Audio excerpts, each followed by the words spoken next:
ಕೃಷ್ಣ ಗೀತಾ ಮಾತಾಜಿ ಕೇಳಿಸ್ತಾ ಇದೆಯಾ? ಇಲ್ಲ ಮಾತಾಜಿ, ಕೇಳಿಸ್ತಿರ್ಲಿಲ್ಲ. ಈಗ ಮಾತಾಜಿ? ಇವಾಗ ಕೇಳಿಸ್ತಾ ಇದೆ ಮಾತಾಜಿ, ಕೇಳಿಸ್ತಾ ಇದೆ. ಹರೇ ಕೃಷ್ಣ.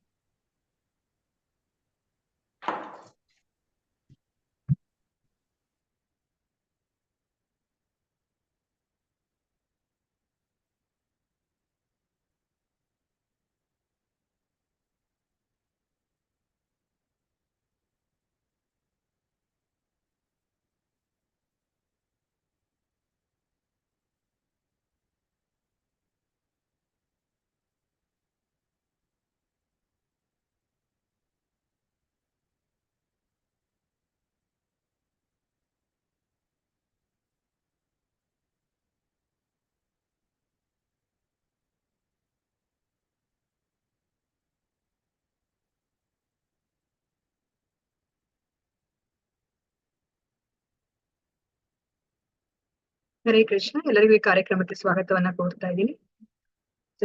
ನರಸಿಂಹ ಪ್ರಾರ್ಥನೆಯನ್ನ ಮಾಡಿ ಇವತ್ತಿನ ತರಗತಿಯನ್ನ ಶುರು ಮಾಡೋಣಂತೆ.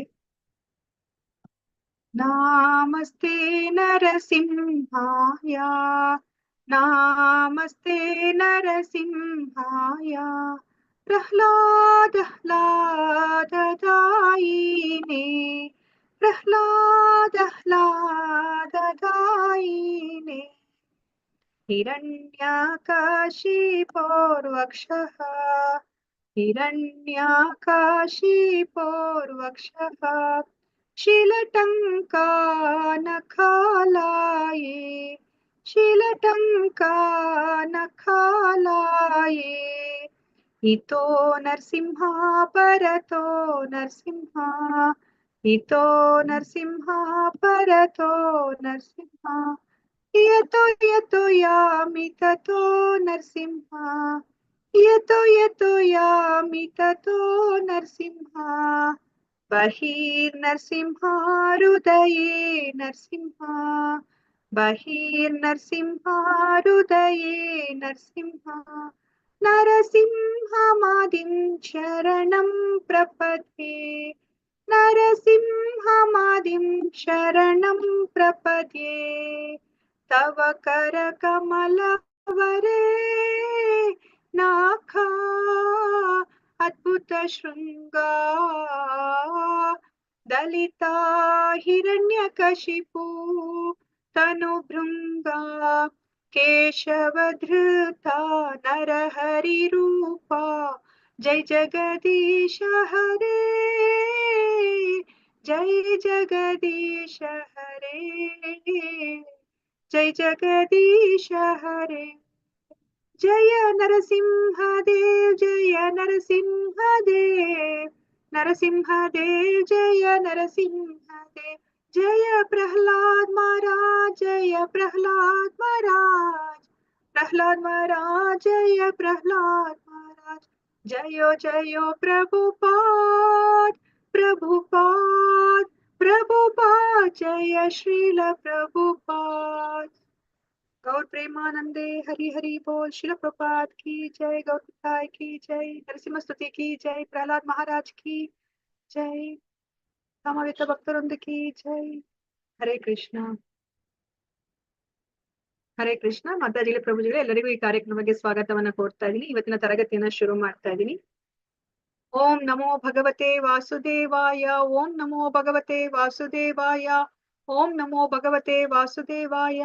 ಇಸ್ಕಾನ್ ಮಂಗಳೂರು ಶ್ರೀ ಶ್ರೀ ರಾಧಾ ಗೋವಿಂದ ದೇವಸ್ಥಾನದ ವತಿಯಿಂದ ನಡೆಸಿಕೊಡುತ್ತಿರುವ ಭಾನುವಾರದ ಭಕ್ತಿ ಸದಾಚಾರ ತರಗತಿಗೆ ಎಲ್ಲರಿಗೂ ಸ್ವಾಗತವನ್ನ ಕೋರುತ್ತಾ ಇದ್ದೇನೆ. ಶ್ರೀ ಶ್ರೀ ರಾಧಾ ಗೋವಿಂದ ಅವರ ಚರಣಾರ ವಿಂದಗಳಲ್ಲಿ ನನ್ನ ನಮಸ್ಕಾರಗಳನ್ನು ಸಲ್ಲಿಸುತ್ತಾ, ಈ ಕೃಷ್ಣ ಪ್ರಜ್ಞೆಯನ್ನು ಪ್ರಪಂಚದಾದ್ಯಂತ ಹರಡಿರುವ ಎಸಿ ಭಕ್ತಿ ವೇದಾಂತ ಸ್ವಾಮಿ ಪ್ರಭುಪಾದ ಅವರಿಗೂ ನನ್ನ ನಮನಗಳನ್ನು ಸಲ್ಲಿಸುತ್ತಾ, ಈ ದೇವಸ್ಥಾನದ ಮುಖ್ಯಸ್ಥರು, ಈ ಕಾರ್ಯಕ್ರಮದ ಕಾರ್ಯಕರ್ತರುಗಳು ಮತ್ತು ನನ್ನ ಗುರುಗಳಾದ ಪೂಜ್ಯ ನಾಮೇಶ್ ದಾಸ್ ಪ್ರಭುಜಿಯವರಿಗೂ ನನ್ನ ನಮಸ್ಕಾರಗಳನ್ನು ಸಲ್ಲಿಸುತ್ತಾ ಇವತ್ತಿನ ಕಾರ್ಯಕ್ರಮವನ್ನ ಶುರು ಮಾಡುತ್ತಾ ಇದ್ದೇನೆ. ಓಂ ಅಜ್ಞಾನತಿಮಿರಾಂಧಸ್ಯ ಜ್ಞಾನಾಂಜನಶಲಾಕಯ ಚಕ್ಷುರುನ್ಮೀಲಿತಂ ಯೇನ ತಸ್ಮೈ ಶ್ರೀ ಗುರವೇ ನಮಃ. ಶ್ರೀ ಚೈತನ್ಯ ಮನೋಭೀಷ್ಟಂ ಸ್ಥಾಪಿತಂ ಯೇನ ಭೂತಲೆ ಸ್ವಯಂ ರೂಪಃ ಕದಾ ಮಹ್ಯಂ ददाति स्वपदान्तिकम् वन्देऽहं श्रीगुरोः श्रीयुतपदकमलं श्रीगुरून् वैष्णवांश्च श्रीरूपं साग्रजातं सहगणरघुनाथान्वितं तं सजीवं साद्वैतं सावधूतं परिजनसहितं कृष्णचैतन्यदेवं श्रीराधा कृष्णपादान् सहगणललिता श्रीविशाखान्वितांश्च हे कृष्णा करुणा सिन्धो दीनबन्धो जगत्पते गोपेश गोपिका कान्ता राधा कान्त नमोऽस्तुते तप्त काञ्चन गौराङ्गी राधे वृन्दावनेश्वरी वृषभानुसुते देवी प्रणमामि हरिप्रिये वाञ्छाकल्पतरुभ्यश्च कृपा सिन्धुभ्य एव च पतितानां पावनेभ्यो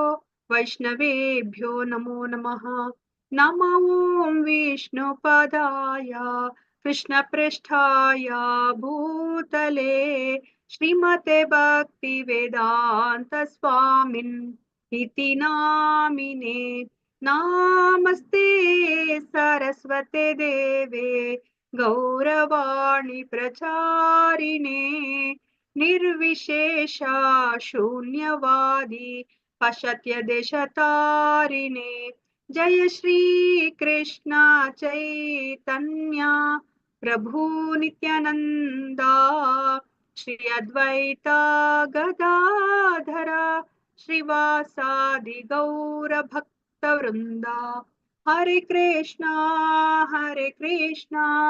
कृष्ण कृष्णा हरे हरे हरे रामा राम रामा हरे हरे हरे कृष्णा कृष्ण कृष्णा हरे हरे हरे रामा राम रामा हरे हरे हरे कृष्णा कृष्ण कृष्णा हरे हरे हरे रामा राम रामा हरे हरे नारायणं नमस्कृत्य नरं चैव नरोत्तमं देवीं सरस्वतीं व्यासं ततो जयम् उदीरयेत् नष्टप्रायेषु अभद्रेषु नित्यं भागवत सेवया भगवती उत्तमश्लोके भक्तिर्भवति नैष्टिकी कृष्णाय वासुदेवाय देवकी नन्दनाय च नन्दगोपकुमाराय गोविन्दाय नमो नमः नमः पङ्कजनाभाय नमः पङ्कजमालिने नमः पङ्कजनेत्राय नमस्ते ಪಂಕಜಾಂಗ್ರಯೇ ಹರೇ ಕೃಷ್ಣ ಮಾತಾಜಿಗಳೇ ಪ್ರಭುಜಿಗಳೇ ಮತ್ತೊಮ್ಮೆ ನಾನು ಎಲ್ಲರಿಗೂ ಈ ಕಾರ್ಯಕ್ರಮಕ್ಕೆ ಸ್ವಾಗತವನ್ನ ಕೋರ್ತಾ ಇದ್ದೀನಿ. ಹರೇ ಕೃಷ್ಣ. ಯಾರಾದ್ರೂ ಹೇಳ್ತೀರಾ ನಾವ್ ಇವಾಗ ಏನನ್ನ ತಿಳ್ಕೊತಾ ಇದ್ವಿ ಅಂತ ಹೇಳ್ಬಿಟ್ಟು? ಹಿಂದಿನ ವಾರ ಪ್ರಭುಜಿ ಏನ್ ಮಾಡಿದ್ರು, ಯಾರ ಬಗ್ಗೆ ನಾವು ತಿಳ್ಕೊತಾ ಇದೀವಿ, ಯಾರ ಪ್ರಾರ್ಥನೆಗಳ ಬಗ್ಗೆ ತಿಳ್ಕೊತಾ ಇದೀವಿ ಅಂತ ಹೇಳ್ತೀರಾ?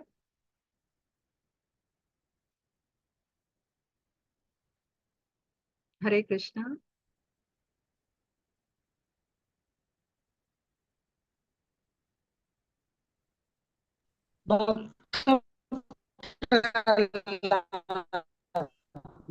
ಪ್ರಹ್ಲಾದನ ಬಗ್ಗೆ ನಾವು ತಿಳ್ಕೊತಾ ಇದೀವಿ ಅಲ್ಲ?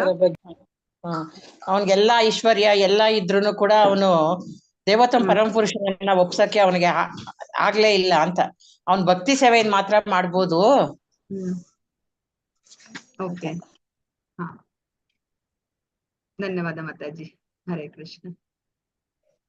ಸೊ ನಾವ್ ಯಾವ ಸಂದರ್ಭದಲ್ಲಿ ಪ್ರಹ್ಲಾದ ಮಹಾರಾಜ ಈಗ ನರಸಿಂಹನ ಸ್ತುತಿಯನ್ನ ಮಾಡ್ತಾ ಇದ್ದಾರೆ? ಏನ್ ಮಾತಾಜಿ? ಆದ ನಂತರ ಹಿರಣ್ಯಕಶಿಪುವನ್ನ, ಅವರ ತಂದೆಯಾದ ಹಿರಣ್ಯಕಶಿಪುವನ್ನ ನರಸಿಂಹ ಅವರು ವಧೆ ಮಾಡಿದ ನಂತರ ಇಲ್ಲಿ ಪ್ರಹ್ಲಾದ ಮಹಾರಾಜ ನರಸಿಂಹನನ್ನ ಒಲಿಸ್ಕೊಳ್ಳಿಕ್ಕೆ, ನರಸಿಂಹನನ್ನ ಶಾಂತಗೊಳಿಸ್ಲಿಕ್ಕೆ ಅವ್ರು ಇವಾಗ ಈ ಪ್ರಾರ್ಥನೆಯನ್ನ ಅವರು ಮಾಡ್ತಾ ಇದ್ದಾರೆ ಅಲ್ವಾ? ಸೊ ಪ್ರಹ್ಲಾದ ಏನ್ ಹೇಳ್ತಾರೆ, ಯಾವ ತರ ಸ್ತುತಿಯನ್ನ ಮಾಡ್ತಾರೆ? ಅಸುರ ಕುಟುಂಬದಲ್ಲಿ ಜನಿಸಿರುವ ನನಗೆ ದೇವೋತ್ತಮ ಪರಮ ಪುರುಷನು ಮೆಚ್ಚುವಂತೆ ವಿಹಿತವಾದ ಪ್ರಾರ್ಥನೆಗಳನ್ನು ಸಲ್ಲಿಸಬಹುದಾದರೂ ಹೇಗೆ ಸಾಧ್ಯವಾಗುತ್ತದೆ ಅಲ್ವಾ? ನಾನು ಅಸುರ ಕುಟುಂಬದಲ್ಲಿ ಹುಟ್ಟಿದೀನಿ, ನಾನು ಹೇಗೆ ಭಗವಂತನನ್ನ ನಾನು ಮೆಚ್ಚಿಸೋ ತರ ಪ್ರಾರ್ಥನೆಯನ್ನ ನಾನ್ ಮಾಡ್ಲಿಕ್ಕೆ ಹೇಗ್ ಸಾಧ್ಯ ಅಂತ ಹೇಳ್ಬಿಟ್ಟು ಹೇಳ್ತಾ ಇದ್ದಾರೆ. ಬ್ರಹ್ಮದೇವನ ನಾಯಕತ್ವದಲ್ಲಿರುವ ಎಲ್ಲಾ ದೇವತೆಗಳು, ಎಲ್ಲಾ ಸಾಧು ಸತ್ಪುರುಷರು ಸತ್ವ ಗುಣ ಸಂಪನ್ನರಾಗಿ ಎಲ್ಲರೂ ಅತ್ಯಂತ ಅರ್ಹರಾಗಿದ್ದರು ಅತ್ಯುತ್ತಮ ಸ್ತೋತ್ರಗಳ ಹೊಳೆಯನ್ನೇ ಹರಿಸಿದ್ದರೂ ಕೂಡ ಭಗವಂತನನ್ನು ಮೆಚ್ಚಿಸಲು ಸಾಧ್ಯವಾಗಿಲ್ಲ. ಇನ್ನು ನನ್ನ ಬಗ್ಗೆ ಹೇಳುವುದೇನಿದೆ, ನನಗೆ ಸ್ವಲ್ಪವೂ ಅರ್ಹತೆ ಇಲ್ಲ ಅಂತ ಹೇಳ್ತಾರೆ. ನಾವ್ ಇದಕ್ಕಿಂತ ಮುಂಚೆ ನಾವ್ ಏನ್ ನೋಡಿದ್ವಿ, ಎಲ್ಲಾ ದೇವಾನ್ ದೇವತೆಗಳನ್ನು ಸಹ ಬ್ರಹ್ಮನ ನಾಯಕತ್ವದಲ್ಲಿರುವಂತಹ ಎಲ್ಲಾ ದೇವಾನ್ ದೇವತೆಗಳು ಸಹ ನರಸಿಂಹನನ್ನ ಪ್ರಾರ್ಥನೆ ಮಾಡ್ತಾರೆ. ಯಾರ ಪ್ರಾರ್ಥನೆಯಿಂದನೂ ಸಹ ಅವರು ಆ ಪ್ರಾರ್ಥನೆಗಳ ಹೊಳೆಯನ್ನೇ ಹರಿಸ್ತಾರೆ. ಆದ್ರೂ ಯಾರ ಪ್ರಾರ್ಥನೆಯಿಂದನೂ ಸಹ ನರಸಿಂಹ ಶಾಂತಗೊಳಿಸ್ಲಿಕ್ಕೆ ಆಗೋದಿಲ್ಲ. ಅದಕ್ಕೋಸ್ಕರ ಇಲ್ಲಿ ಪ್ರಹ್ಲಾದ ಹೇಳ್ತಾ ಇದಾರೆ, ಅಂತವ್ರಿಗೇನೆ ಶಾಂತಗೊಳಿಸ್ಲಿಕ್ಕೆ ಆಗಿಲ್ಲ, ಇನ್ನ ನನ್ನ ಬಗ್ಗೆ ಏನು ಹೇಳೋದಿದೆ, ನನ್ಗೊಂದ್ ಸ್ವಲ್ಪನೂ ಅರ್ಹತೆ ಇಲ್ಲ ಅಂತ ಹೇಳ್ಬಿಟ್ಟು ಅವರು ಹೇಳ್ತಾ ಇದಾರೆ. ಪ್ರಾರ್ಥನೆ ಮಾಡ್ಲಿಕ್ಕೂ ಅರ್ಹತೆ ಇಲ್ಲ ಅಂತ ಹೇಳ್ತಿದಾರೆ ಅಲ್ವಾ. ಆದ್ರೆ ನೋಡಿದ್ರೆ ಇಲ್ಲಿ ಯಾರಿಗೋಸ್ಕರ ನರಸಿಂಹ ಸ್ವಾಮಿ ಬಂದಿದ್ದಾರೆ, ನರಸಿಂಹ ದೇವ ಬಂದಿರೋದು ಪ್ರಹ್ಲಾದನ ಭಕ್ತಿಗೆ ಮೆಚ್ಚಿ ಅವರು ಬಂದಿದ್ದಾರೆ ಅಲ್ವಾ. ಆದ್ರೆ ಅಂತಹ ಪ್ರಹ್ಲಾದ ಹೇಳ್ತಾ ಇದ್ದಾನೆ, ನನಗೆ ಅರ್ಹತೆನೇ ಇಲ್ಲ ಭಗವಂತನನ್ನ ಸ್ತುತಿ ಮಾಡುವಂಥದ್ದು ಅಂತ ಹೇಳ್ತಾ ಇದ್ದಾರೆ. ಮತ್ತೆ 9ನೇ ಶ್ಲೋಕದಲ್ಲಿ ಏನ್ ಹೇಳಿದ್ರು, ಪ್ರಹ್ಲಾದ ಮಹಾರಾಜನು ಮುಂದುವರಿಸಿದನು, ವ್ಯಕ್ತಿಯು ಐಶ್ವರ್ಯ, ಶ್ರೀಮಂತ ಕುಟುಂಬ, ಸೌಂದರ್ಯ, ತಪಸ್ಸು, ಶಿಕ್ಷಣ, ಇಂದ್ರಿಯ ಪಟುತ್ವ, ಕಾಂತಿ, ಪ್ರಭಾವ, ಬಲ, ಪೌರುಷ, ಬುದ್ಧಿಶಕ್ತಿ ಮತ್ತು ಯೋಗ ಶಕ್ತಿಗಳನ್ನು ಹೊಂದಿರಬಹುದು.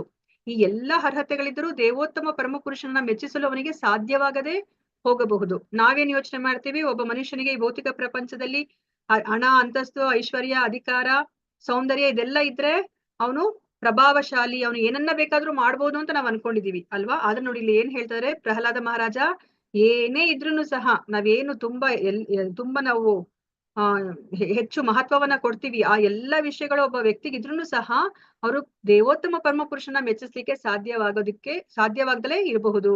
ಏನಿದ್ರೆ ಮಾತ್ರ ನಾವು ದೇವೋತ್ತಮ ಪರಮ ಪುರುಷನ ಮೆಚ್ಚಿಸ್ಲಿಕ್ಕೆ ಸಾಧ್ಯ, ಭಕ್ತಿ ಸೇವೆಯಿಂದ ಮಾತ್ರ.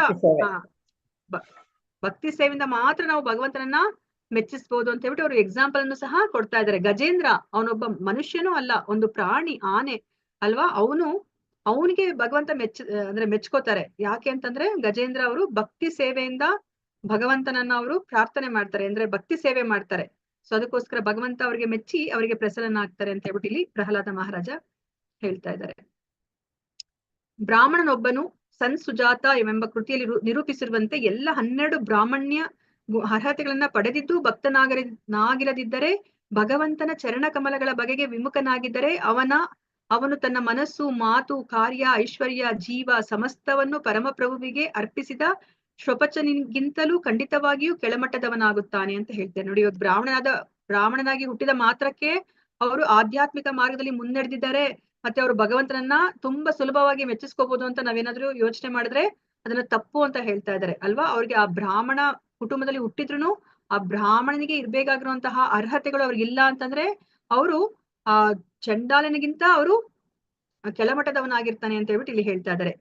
ಆದ್ರೆ ಚಂಡಾಲ ಏನಾದ್ರೂ ಸಹ ಅವನು ಭಗವಂತನ ಭಕ್ತಿಯನ್ನ ಮಾಡಿದ್ರೆ ಆ ಬ್ರಾಹ್ಮಣ ಕುಟುಂಬದಲ್ಲಿ ಹುಟ್ಟಿರುವಂತಹ ಆ ಬ್ರಾಹ್ಮಣನಿಗಿಂತ ಅವನು ಎಷ್ಟೋ ಉತ್ತಮ. ಅವನೇನಾದ್ರೂ ಬ್ರಾಹ್ಮಣ ಕುಟುಂಬದಲ್ಲಿ ಹುಟ್ಟಿ ಬ್ರಾಹ್ಮಣ ಗುಣಗಳಿಲ್ದಲೇ ಇದ್ರೆ ಅವನು ಆ ಶ್ವಪಚ ಏನಾದ್ರೂ ಭಕ್ತನಾಗಿದ್ರೆ ಅವನಿಗಿನ್ನ ಅಂತಹ ಬ್ರಾಹ್ಮಣ ಕುಟುಂಬದಲ್ಲಿ ಹುಟ್ಟಿರುವಂತಹ ವ್ಯಕ್ತಿ ಅವನು ಕೆಳಮಟ್ಟದವನಾಗಿರ್ತಾನೆ ಅಂತ ಹೇಳ್ತಾ ಇದ್ದಾರೆ. ಏಕೆಂದರೆ ಭಕ್ತನು ತನ್ನ ಇಡೀ ಕುಟುಂಬವನ್ನೇ ಪರಿಶುದ್ಧಗೊಳಿಸಬಲ್ಲನು. ಒಂದು ಕುಟುಂಬದಲ್ಲಿ ಒಬ್ಬ ಭಕ್ತ ಇದ್ರೆ ಸಾಕು, ಅವ್ರ ಇಡೀ ಕುಟುಂಬವನ್ನೇ ಅವರು ಪರಿಶುದ್ಧರಾಗ್ತಾರೆ. ಅದಕ್ಕೆ ನಮ್ಗೆ ಇಲ್ಲಿ ಏನ್ ಹೇಳ್ತಾರೆ, ಕೃಷ್ಣ ಪ್ರಜ್ಞೆಗೆ ಇವಾಗ ಒಂದು ಕುಟುಂಬದಿಂದ ಒಬ್ಬ ವ್ಯಕ್ತಿ ಬಂದ್ರೆ ಸಾಕು, ಅವರು ಇಡೀ ಕುಟುಂಬವನ್ನೇ ಅವರು ಪರಿಶುದ್ಧಗೊಳಿಸ್ತಾರೆ. ಇವಾಗ ಅಂದ್ರೆ ಅದ್ರ ಬಗ್ಗೆ ತಿಳ್ಕೊಂಡಿದ್ದಾರೆ ಇರೋರು ಏನ್ ಹೇಳ್ತಾರೆ, ಇವ್ರು 3 ಹೊತ್ತು ಭಜನ್ ಮಾಡ್ತಾ ಇರ್ತಾರೆ, ಅಂದ್ರೆ ಇವ್ರು ಸೋಮಾರಿಗಳಾಗಿರ್ತಾರೆ, ಮನೆ ಕೆಲಸ ಮಾಡೋದಿಲ್ಲ, ಹೋಗಿ ಎಷ್ಟು ಕಷ್ಟಪಟ್ಟು ದುಡಿಯೋದಿಲ್ಲ, ಕೃಷ್ಣ ಕೃಷ್ಣ ಅಂತ ಹೇಳ್ಬಿಟ್ಟು ಅವರು ಜಪ ಮಾಡ್ತಿರ್ತಾರೆ ಅಂತ ಹೇಳ್ಬಿಟ್ಟು ಮೂದಲಿಸ್ತಾರೆ ಅಲ್ವಾ. ಆದ್ರೆ ನೋಡಿ ಅವ್ರಿಗೆ ಅರ್ಥ ಆಗ್ತಿಲ್ಲ, ಒಬ್ಬ ಕುಟುಂಬದಲ್ಲಿ ಒಬ್ಬ ಭಕ್ತ ಬಂದ್ರೆ ಸಾಕು, ಅವ್ರ ಇಡೀ ಕುಟುಂಬವನ್ನೇ ಪರಿಶುದ್ಧಗೊಳಿಸ್ತಾರೆ ಅಂತ ಹೇಳ್ಬಿಟ್ಟು. ಈ ಬ್ರಾಹ್ಮಣನೆನಿಸಿಕೊಳ್ಳುವವನು ಮಿಥ್ಯಾಗರ್ವದಲ್ಲಿ ಮುಳುಗಿ ಹೋಗಿದ್ದು ತನ್ನನ್ನು ಕೂಡ ಪರಿಶುದ್ಧಗೊಳಿಸಿಕೊಳ್ಳಲಾರನು. ಆ ಬ್ರಾಹ್ಮಣ ಅನ್ನೋನು ಬರೇ ಹುಟ್ಟಿದ ಮಾತ್ರಕ್ಕೆ ಬ್ರಾಹ್ಮಣ ಅನಿಸ್ಕೊಂಡ್ರೆ, ಅವನು ಭಕ್ತಿ ಮಾಡ್ಲಿಲ್ಲ ಅಂದ್ರೆ ಅವನು ಬೇರೆಯವ್ರನ್ನ ಪರಿಶುದ್ಧಗೊಳಿಸೋದಿರ್ಲಿ, ತನ್ನನ್ನ ತಾನೇ ಪರಿಶುದ್ಧಗೊಳಿಸ್ಕೊಳ್ಲಿಕ್ಕೆ ಅವನಿಗೆ ಸಾಧ್ಯ ಆಗಲ್ಲ ಅಂತ ಹೇಳ್ಬಿಟ್ಟು ಇಲ್ಲಿ ಪ್ರಹ್ಲಾದ ಮಹಾರಾಜ ಹೇಳ್ತಾ ಇದ್ದಾರೆ. ಮತ್ತೆ ಹಿಂದಿನ ವಾರ ಪ್ರಭುಜಿ ಶ್ಲೋಕ ತಗೊಂಡಿರೋದ್ರಲ್ಲಿ ಏನ್ ಹೇಳಿದ್ರು, ದೇವೋತ್ತಮ ಪರಮಪುರುಷನು ಯಾವಾಗಲೂ ಸ್ವಯಂ ತೃಪ್ತನು ಅಲ್ವಾ. ಇವಾಗ ಇಲ್ಲಿ ಪ್ರಹ್ಲಾದ ಮಹಾರಾಜನನ್ನ ಕಳಿಸ್ತಾ ಇದ್ದಾರೆ, ನೀನ್ ಹೋಗು ನರಸಿಂಹನಿಗೆ ಪ್ರಾರ್ಥನೆಯನ್ನ ಮಾಡು, ನರಸಿಂಹನಿಗೆ ನೀನ್ ಪ್ರಾರ್ಥನೆ ಮಾಡಿದ್ರೆ ಅವ್ರು ಶಾಂತಗೊಳಿಸ್ತಾರೆ ಅಂತ ಹೇಳ್ತಿದ್ದಾರೆ ಅಲ್ವಾ. ನಮ್ಗೇನ್ ಅನ್ಸುತ್ತೆ, ಯಾಕೆ ಹಂಗೆ ಪ್ರಾರ್ಥನೆ ಮಾಡ್ಬೇಕು, ಕೃಷ್ಣನ 3 ಹೊತ್ತು ಯಾಕೆ ಹೊಗಳ್ಬೇಕು, ಅವ್ರಿಗೆ ಯಾಕೆ ಆತರ ಹೊಗಳಿಸ್ಕೋಬೇಕು ಅಂತ ಇಚ್ಛೆ ಕೃಷ್ಣನಿಗೆ ಅಂತ ನಮ್ಗೆ ಅನ್ಸುತ್ತೆ ಅಲ್ವಾ.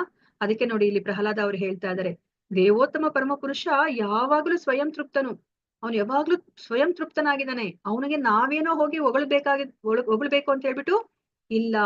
ಆದ್ದರಿಂದ ಅವನಿಗೆ ಏನನ್ನಾದ್ರೂ ಅರ್ಪಿಸಿದಾಗ ಭಗವಂತನ ಕೃಪೆಯಿಂದ ಅದು ಭಕ್ತನಿಗೆ ಲಾಭಕರವಾಗುತ್ತದೆ. ಅವನಿಗೇನೋ ಆಗೋದಿಲ್ಲ, ಭಗವಂತನಿಗೆ ಏನೂ ಬೇಕಾಗಿಲ್ಲ, ಅವನು ಯಾವಾಗ್ಲೂ ಆನಂದಮಯವಾಗಿರ್ತಾನೆ. ಅವನ ಗುಣಲಕ್ಷಣ ಏನು? ಸತ್ ಚಿತ್ ಆನಂದ ಸ್ವರೂಪಿ ಅಲ್ವಾ? ಅವ್ರು ಯಾವಾಗ್ಲೂ ಸತ್ ಅಂತಂದ್ರೆ ಅವರು ಶಾಶ್ವತವಾಗಿರೋರು. ಚಿತ್ ಅಂತಂದ್ರೆ ಜ್ಞಾನಯುತವಾಗಿರೋರು, ಅದು ಪರಿಪೂರ್ಣವಾದ ಜ್ಞಾನವನ್ನ ಹೊಂದಿದ್ದಾರೆ. ಮತ್ತೆ ಅವರು ಸತ್ ಚಿತ್ ಆನಂದ ಸ್ವರೂಪಿ, ಅವ್ರು ಯಾವಾಗ್ಲೂ ಸಹ ಆನಂದಮಯವಾಗಿರ್ತಾರೆ. ಅವ್ರಿಗೆ ನಾವೇನೋ ಕೊಟ್ರೆ ಅಥವಾ ಯಾರೋ ಅವ್ರನ್ನ ಹೊಗಳಿದ್ರೆ ಅವ್ರಿಗೆ ಸಂತೋಷ ಅಂತ ಅಲ್ಲ ಅಲ್ವಾ? ಅಂತವ್ರಿಗೆ ನಾವು ಹೊಗಳೋ ಒಂದು ಅವಶ್ಯಕತೆನೂ ಇರೋದಿಲ್ಲ. ಆದ್ರೂ ಸಹ ನಮ್ಗಿಲ್ಲಿ ಭಗವಂತನೇ ಹೇಳ್ತಾರೆ, ಮನ್ಮನಾಭವ ಮದ್ಭಕ್ತೋ ಮಧ್ಯಾಜಿ ಮಾಂ ನಮಸ್ಕುರು ಅಂತ ಹೇಳ್ತಾರೆ. ಯಾಕಂಗ್ ಹೇಳ್ತಾರೆ? ಅವ್ರಿಗೋಸ್ಕರ ಅವ್ರಿಗೇನೋ ಸಿಗುತ್ತೆ ಅಂತನಾ? ಇಲ್ಲ, ನಾವು ಭಗವಂತನ ಸ್ತುತಿಯನ್ನ ಮಾಡಿದ್ರೆ ನಮ್ಗೆ ಒಳ್ಳೇದಾಗ್ಲಿ ಅಂತ ಹೇಳ್ಬಿಟ್ಟು ಭಗವಂತ ನಮ್ಗೆ ಹೇಳ್ತಾ ಇದ್ರೆ, ನೀವ್ ಇದನ್ನ ಮಾಡಿ ಅಂತ ಹೇಳ್ಬಿಟ್ಟು ಅವರು ನಮ್ಗೆ ಹೇಳ್ತಾ ಇದ್ರೆ, ಅದನ್ನ ಇಲ್ಲಿ ಹೇಳ್ತಾ ಇದ್ರೆ. ಆದ್ರಿಂದ ಅವನಿಗೆ ಏನನ್ನಾದ್ರೂ ಅರ್ಪಿಸಿದಾಗ ಭಗವಂತನ ಕೃಪೆಯಿಂದ ಅದು ಭಕ್ತನಿಗೆ ಲಾಭಕರವಾಗುತ್ತದೆ. ಏಕೆಂದ್ರೆ ಭಗವಂತನಿಗೆ ಯಾರಿಂದಲೂ ಸೇವೆಯ ಅಗತ್ಯವಿಲ್ಲ ಅಲ್ವಾ? ಅವನು ಆತ್ಮರಾಮ ಭಗವಂತ ಅಲ್ವಾ? ಅವನು ಆತ್ಮದಲ್ಲೇ ತನ್ನೊಳಗೆ ಅವನು ಆನಂದವನ್ನ ಅನುಭವಿಸ್ತಾನೆ. ಅವನಿಗೆ ಬೇರೆಯವರ ಯಾವುದೇ ಒಂದು ವಸ್ತುವೇ ಆಗ್ಲಿ ಹೊಗಳಿಕೆನೇ ಆಗ್ಲಿ ಅವ್ರಿಗೆ ಬೇಕಾಗಿಲ್ಲ. ಆದ್ರೆ ಇಲ್ಲಿ ಯಾಕೆ ಹೇಳ್ತಾ ಇದ್ದಾರೆ? ಭಗವಂತನ ಕೃಪೆ ಭಕ್ತನಿಗೆ ಸಿಗುತ್ತೆ, ಅವನು ಪ್ರಾರ್ಥನೆಯನ್ನ ಮಾಡಿದ್ರೆ ಅವನಿಗೆ ಲಾಭ ಆಗುತ್ತೆ, ಅದಕ್ಕೆ ಪ್ರಾರ್ಥನೆಯನ್ನ ಮಾಡಿ ಅಂತ ಹೇಳ್ಬಿಟ್ಟು ಇಲ್ಲಿ ಹೇಳ್ತಾ ಇದ್ದಾರೆ. ಅದಕ್ಕೊಂದು ಇಲ್ಲಿ ಉದಾಹರಣೆಯನ್ನ ಕೊಡ್ತಾ ಇದ್ದಾರೆ, ತುಂಬಾ ಸುಂದರವಾದ ಉದಾಹರಣೆ ಕೊಡ್ತಾ ಇದ್ದಾರೆ. ಏನು ಅಂತಂದ್ರೆ, ಮುಖವನ್ನ ಅಲಂಕರಿಸಿಕೊಂಡರೆ ಕನ್ನಡಿಯಲ್ಲಿ ಕಾಣಿಸುವ ಮುಖದ ಪ್ರತಿಬಿಂಬವು ಅಲಂಕರಿಸಿದಂತೆಯೇ ತೋರುವ ಹಾಗೆಯೇ ಇದು ಅಲ್ವಾ? ನಾವೇನಾದ್ರೂ ಇವಾಗ ಚೆನ್ನಾಗಿ ಅಲಂಕಾರ ಮಾಡ್ಕೊಂಡ್ಬಿಟ್ಟು ಕನ್ನಡಿಯಲ್ಲಿ ಮುಖವನ್ನ ನೋಡ್ಕೊಂಡ್ರೆ ಆ ಕನ್ನಡಿಯಲ್ಲಿರೋ ಮುಖಕ್ಕೆ ನಾವೇನು ಅಲಂಕಾರ ಮಾಡೋದ್ ಬೇಕಾಗಿಲ್ಲ ಅಲ್ವಾ? ಯಾಕಂದ್ರೆ ಅದನ್ನು ಸಹ ಅಲಂಕಾರಗೊಂಡಂತೆ ಕಾಣುತ್ತೆ ಅಲ್ವಾ? ಅದೇ ತರನೇ ಭಗವಂತ. ಸೊ ಅವರನ್ನ ನಾವು ಸ್ತುತಿ ಮಾಡೋದ್ ಬೇಕೇ ಆಗೇ ಇಲ್ಲ. ಅವರು ತನ್ನೊಳಗೆ ತಾವೇ ಅವರು ಸಂತೋಷವನ್ನ ಕಾಣ್ಕೊಂಡಿದ್ದಾರೆ. ಸೊ ಅದನ್ನೇ ನಮ್ಗೆ ಇಂದಿನ ವಾರ ಆ ಪ್ರಾರ್ಥನೆ ಏನಕ್ಕೆ ಮಾಡ್ಬೇಕು ಅನ್ನೋದ್ರಲ್ಲಿ ನಮ್ಗೆ ಇಲ್ಲಿ ಹೇಳಿದ್ರು. ಇವಾಗ 12ನೇ ಶ್ಲೋಕವನ್ನ ನೋಡೋಣಂತೆ. ಹರೇ ಕೃಷ್ಣ.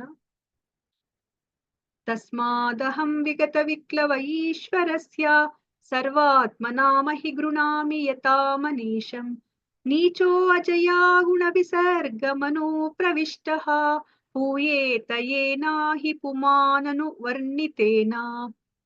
ತಸ್ಮಾದಹಂ ವಿಗತ ವಿಕ್ಲವ ಈಶ್ವರಸ್ಯ ಸರ್ವಾತ್ಮನಾಮಹಿ ಗೃಣಾಮಿ ಯಥಾ ಮನೀಶಂ ನೀಚೋ ಅಜಯಾ ಗುಣ ವಿಸರ್ಗ ಮನೋ ಪ್ರವಿಷ್ಟಃ ಹೂಯೇತ ಯೇನಾಹಿ ಪುಮಾನನು ವರ್ಣಿತೇನ.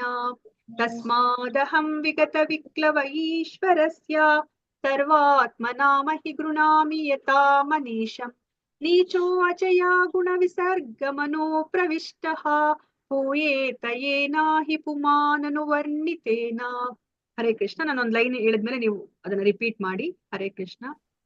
ತಸ್ಮಾದಹಂ ವಿಗತ ವಿಕ್ಲವ ಈಶ್ವರಸ್ಯ ತಸ್ಮಾದಹಂ ವಿಗತ ವಿಕ್ಲವ ಈಶ್ವರಸ್ಯ ಸರ್ವಾತ್ಮನಾಮಹಿ ಗೃಣಾಮಿ ಯಥಾ ಮನೀಶಂ ಸರ್ವಾತ್ಮನಾಮಹಿ ಗೃಣಾಮಿ ಯಥಾ ಮನೀಶಂ ನೀಚೋ ಅಜಯ ಗುಣ ವಿಸರ್ಗ ಮನೋ ಪ್ರವಿಷ್ಟಃ ನೀಚೋ ಅಜಯ ಗುಣ ವಿಸರ್ಗ ಮನೋ ಪ್ರವಿಷ್ಟಃ ಹೂಯೇತ ಯೇನಾಹಿ ಪುಮನನು ವರ್ಣಿತೇನ. ಹೂಯೇತ ಯೇನಾಹಿ ಪುಮಾನನು ವರ್ಣಿತೇನ. ಹರೇ ಕೃಷ್ಣ. ಇನ್ನೊಮ್ಮೆ ಹೇಳೋಣಂತೆ. ತಸ್ಮಾದಹಂ ವಿಗತ ವಿಕ್ಲವ ಈಶ್ವರಸ್ಯ ತಸ್ಮಾದಹಂ ವಿಗತ ವಿಕ್ಲವ ಈಶ್ವರಸ್ಯ ಸರ್ವಾತ್ಮನಾಮಹಿ ಗೃಣಾಮಿ ಯಥಾ ಮನೀಶಂ ಸರ್ವಾತ್ಮನಾಮಹಿ ಗೃಣಾಮಿ ಯಥಾ ಮನೀಶಂ ನೀಚೋ ಜಯ ಗುಣ ವಿಸರ್ಗ ಮನೋ ಪ್ರವಿಷ್ಟಃ ನೀಚೋ ಗುಣ ವಿಸರ್ಗ ಮನೋ ಪ್ರವಿಷ್ಟಃ ಹೂಯೇತ ಯೇನಾಹಿ ಪುಮಾನನು ವರ್ಣಿತೇನ. ಹೂಯೇತ ಯೇನಾಹಿ ಪುಮಾನನು ವರ್ಣಿತೇನ. ಹರೇ ಕೃಷ್ಣ.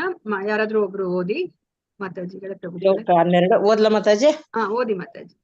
ತಸ್ಮಾದಹಂ ವಿಗತ ವಿಕ್ಲವ ಈಶ್ವರಸ್ಯ ಸರ್ವಾತ್ಮನಾಮಹಿ ಗೃಣಾಮಿ ಯಥಾ ಮನೀಶಂ ನೀಚೋ ಜಯ ಗುಣ ವಿಸರ್ಗ ಮನೋ ಪ್ರವಿಷ್ಟ ಹೂಯೇತ ಯೇನಾಹಿ ಪುಮಾನನು ವರ್ಣಿತೇನ. ಹರೇ ಕೃಷ್ಣ. ಹರೇ ಕೃಷ್ಣ ಮಾತಾಜಿ.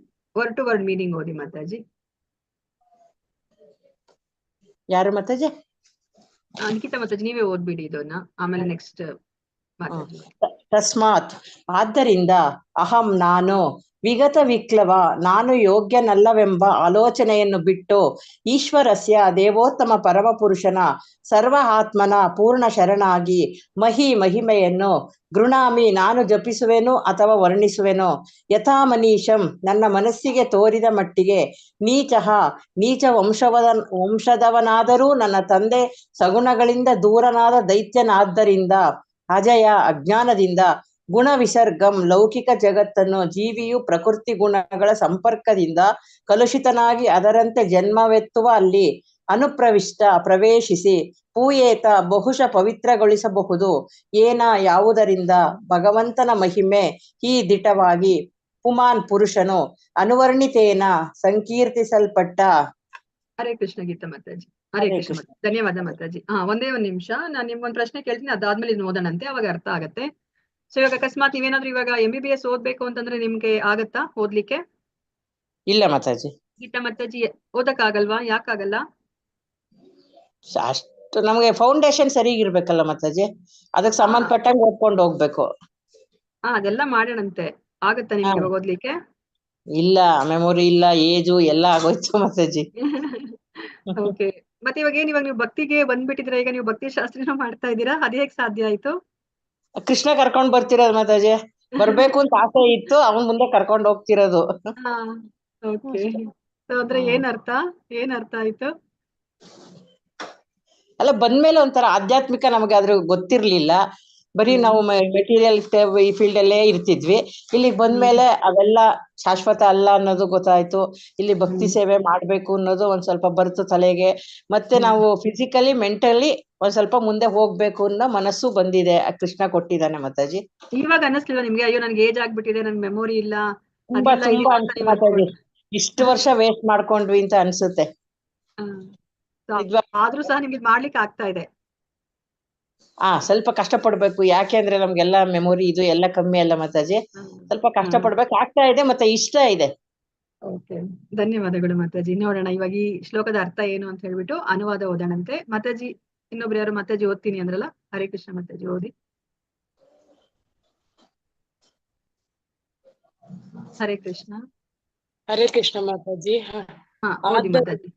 ಅಸುರ ಕುಟುಂಬದಲ್ಲಿ ಜನಿಸಿದ್ದ ಪೂರ್ಣ ಪ್ರಯತ್ನದಿಂದ ನನ್ನ ಬುದ್ಧಿಶಕ್ತಿ ಇರುವ ಮಟ್ಟಿಗೂ ಭಗವಂತನನ್ನು ಸ್ತುತಿಸಬಲ್ಲೆ, ಇದರಲ್ಲಿ ಸಂದೇಹವಿಲ್ಲ. ಅಜ್ಞಾನದಿಂದಾಗಿ ಈ ಜಗತ್ತಿಗೆ ಬಲಾತ್ಕಾರವಾಗಿ ತಳ್ಳಲ್ಪಟ್ಟವನು ಕೂಡ ಭಗವಂತನನ್ನು ಸ್ತುತಿಸಿ ಭಗವನ್ ಮಹಿಮೆಯನ್ನು ಕೊಂಡಾಡಿದರೆ ತನ್ನ ಭೌತ ಜನ್ಮವನ್ನು ಪರಿಶುದ್ಧಗೊಳಿಸಿಕೊಳ್ಳುತ್ತಾನೆ. ಹರೇ ಕೃಷ್ಣ ಮಾತಾಜಿ. ಧನ್ಯವಾದ. ಹರೇ ಕೃಷ್ಣ ಮಾತಾಜಿ, ಧನ್ಯವಾದಗಳು. ಮಾತಾಜಿ ಏನ್ ಅರ್ಥ ಆಯ್ತು ಹೇಳಿ ಮಾತಾಜಿ. ಹರೇ ಕೃಷ್ಣ ಮಾತಾಜಿ. ಹರೇ ಕೃಷ್ಣ ಮಾತಾಜಿ. ಅಂದ್ರೆ ಇಲ್ಲಿ ಪ್ರಹ್ಲಾದ್ ಮಹಾರಾಜ್ ಹೇಳ್ತಾ ಇದ್ದಾರೆ, ಅಂದ್ರೆ ಇಲ್ಲಿ ಕೀಳು ಜನ್ಮದಲ್ಲಿ ಹುಟ್ಟಿದರೂ ಸಹ, ಅಂದ್ರೆ ಅವನು ಅಜ್ಞಾನದಲ್ಲಿ ಇದ್ದರೂ ಸಹ ಭಗವಂತನ ಭಕ್ತಿ ಸೇವೆಯನ್ನು ಮಾಡಿದ್ರೆ ಪರಿಶುದ್ಧ ಆಗ್ಬಹುದು ಅಂತ ಹೇಳ್ತಿದ್ದಾರೆ ಮಾತಾಜಿ. ಧನ್ಯವಾದಗಳು ಮಾತಾಜಿ. ಅಲ್ವಾ? ಸೊ ನೋಡಿ, ನಮ್ಗೆ ಭೌತಿಕ ಪ್ರಪಂಚದಲ್ಲಿ ಎಷ್ಟೊಂದಕ್ಕೆ ನಮ್ಗೆ ಹೋಗ್ಲಿಕ್ಕೆ ಆಗಲ್ಲ. ಇವಾಗ ನಾನು ಮಿಲಿಟರಿ ಸರ್ವಿಸ್ ಹೋಗ್ಬೇಕು ಅನ್ಕೊಂಡ್ರು ನನ್ ಕೈಲಿ ಹೋಗ್ಲಿಕ್ಕೆ ಆಗೋದಿಲ್ಲ ಅಲ್ವಾ? ಅಕಸ್ಮಾತ್ ಇವಾಗ ಡಾಕ್ಟರ್ ಓದ್ಬೇಕಂದ್ರೂ ಇವಾಗ ಕಷ್ಟ, ಅಥವಾ ಇಂಜಿನಿಯರಿಂಗ್ ಓದ್ಬೇಕಂದ್ರೂ ನನಗೆ ಇವಾಗ ಕಷ್ಟ ಇದೆ. ಆದ್ರೆ ಈ ಭಕ್ತಿ ಸೇವೆಗೆ ಯಾವುದೇ ಒಂದು ಅಡೆತಡೆ ಅನ್ನೋದಿಲ್ಲ ಅಲ್ವಾ? ಅಹೈತುಕಿ ಅಪ್ರತಿಹತ.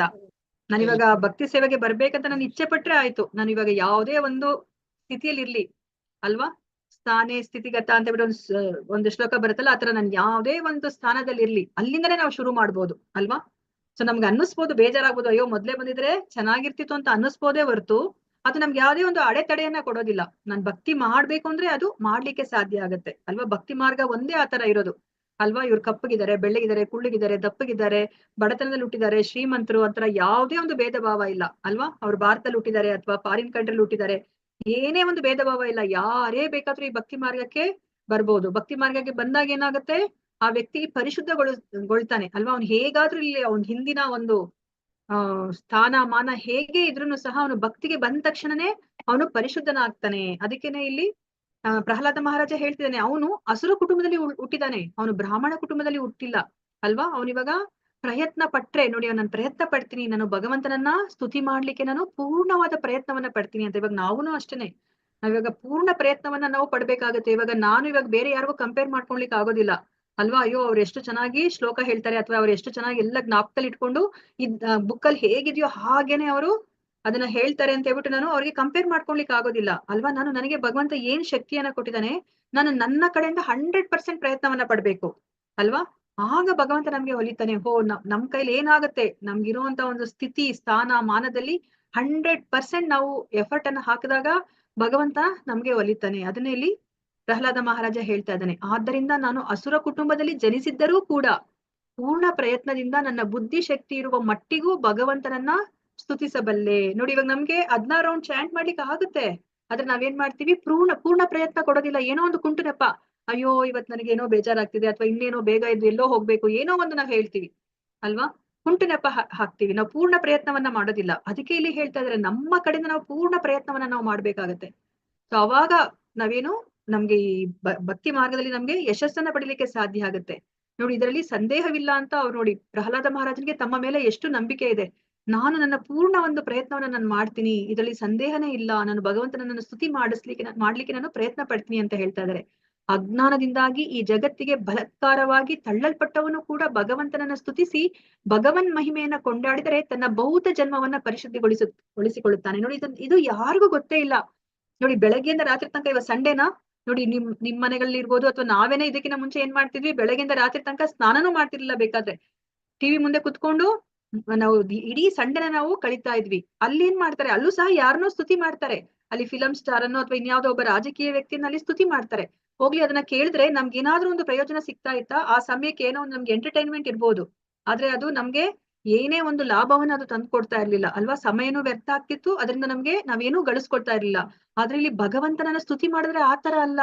ನೋಡಿ, ಭಗವಂತನನ್ನ ಇಲ್ಲಿ ಸ್ತುತಿ ಮಾಡಿದ್ರೆ ಅವ್ರು ಎಂತ ಒಂದು ಸ್ಥಿತಿಯಲ್ಲಿ ಇದ್ರೂ ಸಹ ಭಗವಂತನ ಮಹಿಮೆನ ಕೊಂಡಾಡಿದ್ರೆ ತನ್ನ ಭೌತ ಜನ್ಮವನ್ನ ಪರಿಶುದ್ಧಗೊಳಿಸಿಕೊಳ್ಳುತ್ತಾನೆ. ನೋಡಿ, ಎಷ್ಟು ಮುಖ್ಯ ಇದು ಅಲ್ವಾ. ಇವಾಗ ಯಾರನ್ನೋ ನಾವು ಹೊಗಳಿದ್ರೆ, ನಾವು 3 ಹೊತ್ತು ನಮ್ ಕೆಲಸ ಏನಾದ್ರು ಆಗ್ಬೇಕು ಅಂದ್ರೆ ನಾವು ಬೇರೆಯವ್ರನ್ನ ಹೊಗಳ್ತೀವಿ ಅಲ್ವಾ. ಹೊಗಳ್ದಾಗ ಏನಾಗುತ್ತೆ, ಅವರು ನಮ್ದೇನಾದ್ರೂ ಒಂದ್ ಕೆಲಸ ಮಾಡ್ಕೊಡ್ದಿದ್ರೆ ಅವ್ರು ಒಂದ್ ಸ್ವಲ್ಪ ಈಸಿಯಾಗಿ ಮಾಡ್ಕೊಡ್ತಾರೆ.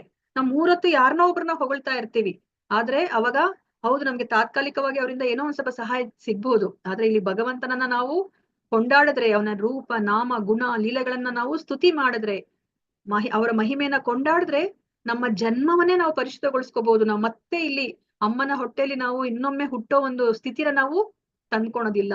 ಅದನ್ನ ಇಲ್ಲಿ ಪ್ರಹ್ಲಾದ ಮಹಾರಾಜ ಹೇಳ್ತಾ ಇದ್ದಾರೆ. ಸೊ ಭಾವಾರ್ಥ ಶೀಲಪ್ರಭುಪಾದರಿಂದ, ಶೀಲಪ್ರಭುಪಾದರಿಗೆ ಜಯವಾಗಲಿ. ಹರೇ ಕೃಷ್ಣ. ಯಾರಾದ್ರೂ ಭಾವಾರ್ಥವನ್ನ ಓದ್ತೀರಾ? ಮಾತಾಜಿಗಳೇ, ಪ್ರಭುಜಿಗಳೇ, ಯಾರಾದ್ರೂ ಓದ್ತೀರಾ? ಹರೇ ಕೃಷ್ಣ. ಅಂದ್ರೆ ಓದ್ತೀನಿ ಮಾತಾಜಿ. ಓದಿ ಮಾತಾಜಿ. ಭಾವಾರ್ಥ ಶೀಲಪ್ರಭುಪಾದರಿಂದ ಶೀಲಪ್ರಭುಪಾದರಿಗೆ ಜಯವಾಗಲಿ. ಒಂದು ವಿಷಯವು ಸ್ಪಷ್ಟವಾಗಿದೆ. ಭಕ್ತನು ತುಂಬಾ ಉನ್ನತವಾದ ಕುಟುಂಬದಲ್ಲಿ ಹುಟ್ಟಿರಬೇಕಾಗಿಲ್ಲ, ಶ್ರೀಮಂತನಾಗಿರಬೇಕಾಗಿಲ್ಲ, ಅಥವಾ ಅತ್ಯಂತ ಸುಂದರನಾಗಿರಬೇಕಾಗಿಯೂ ಇಲ್ಲ. ಈ ಯಾವುದೇ ಅರ್ಹತೆಯು ವ್ಯಕ್ತಿಯನ್ನು ಭಕ್ತಿ ಸೇವೆಯಲ್ಲಿ ತೊಡಗಿಸುವುದಿಲ್ಲ. ಭಕ್ತಿಯೊಂದಿಗೆ ಅವನು ಭಗವಂತನು ದೊಡ್ಡವನು, ನಾನು ಅತ್ಯಂತ ಸಣ್ಣವನು, ಆದ್ದರಿಂದ ಪ್ರಾರ್ಥನೆ ಸಲ್ಲಿಸುವುದು ನನ್ನ ಕರ್ತವ್ಯ ಎಂದು ಪರಿಭಾವಿಸಬೇಕು. ಈ ಆಧಾರದಿಂದ ಮಾತ್ರವೇ ಅವನು ಭಗವಂತನನ್ನು ಅರಿತು ಅವನಿಗೆ ಸೇವೆ ಸಲ್ಲಿಸುವುದು ಸಾಧ್ಯ. ಭಗವದ್ಗೀತೆಯಲ್ಲಿ ಪ್ರಭು ಹೇಳಿದಂತೆ 18.50ರಲ್ಲಿ ಭಕ್ತ ಮಾಮ ಅಭಿಜಾನಾತಿ ಯಾವಾನ್ ಯಶ್ಚಾಸ್ಮಿ ತತ್ವತಃ ತಥೋ ಮಾಂ ತತ್ವತೋ ಜ್ಞಾತ್ವ ವಿಶತೆ ತದನಂತರಂ. ದೇವೋತ್ತಮ ಪರಮಪುರುಷನು ಹೇಗಿದ್ದಾನೆಯೋ ಹಾಗೆ ಅರ್ಥ ಮಾಡಿಕೊಳ್ಳಬೇಕಾದರೆ ಭಕ್ತಿ ಸೇವೆಯಿಂದ ಮಾತ್ರ ಸಾಧ್ಯ. ವ್ಯಕ್ತಿಯು ಅಂತಹ ಭಕ್ತಿಯಿಂದ ಭಗವತ್ ಪ್ರಜ್ಞೆಯನ್ನು ಪೂರ್ಣವಾಗಿ ಪಡೆದಿರುವಾಗ ಅವನು ಭಗವಂತನ ಸಾಮ್ರಾಜ್ಯವನ್ನು ಪ್ರವೇಶಿಸಬಲ್ಲನು. ಹೀಗೆ ಪ್ರಹ್ಲಾದನು ತನ್ನ ಭೌತಿಕ ಸ್ಥಾನಮಾನವನ್ನು ಪರಿಗಣಿಸದೆ ಭಗವಂತನನ್ನು ಅತ್ಯುತ್ತಮವಾದ ರೀತಿಯಲ್ಲಿ ಸ್ತುತಿಸಲು ನಿರ್ಧರಿಸಿದನು. ಹರೇ ಕೃಷ್ಣ ಮಾತಾಜಿ. ಹರೇ ಕೃಷ್ಣ. ಗೀತಾ ಮಾತಾಜಿ, ಗೀತಾ ಮಾತಾಜಿ ಏನ್ ಅರ್ಥ ಆಯ್ತು ಹೇಳಿ ಮಾತಾಜಿ.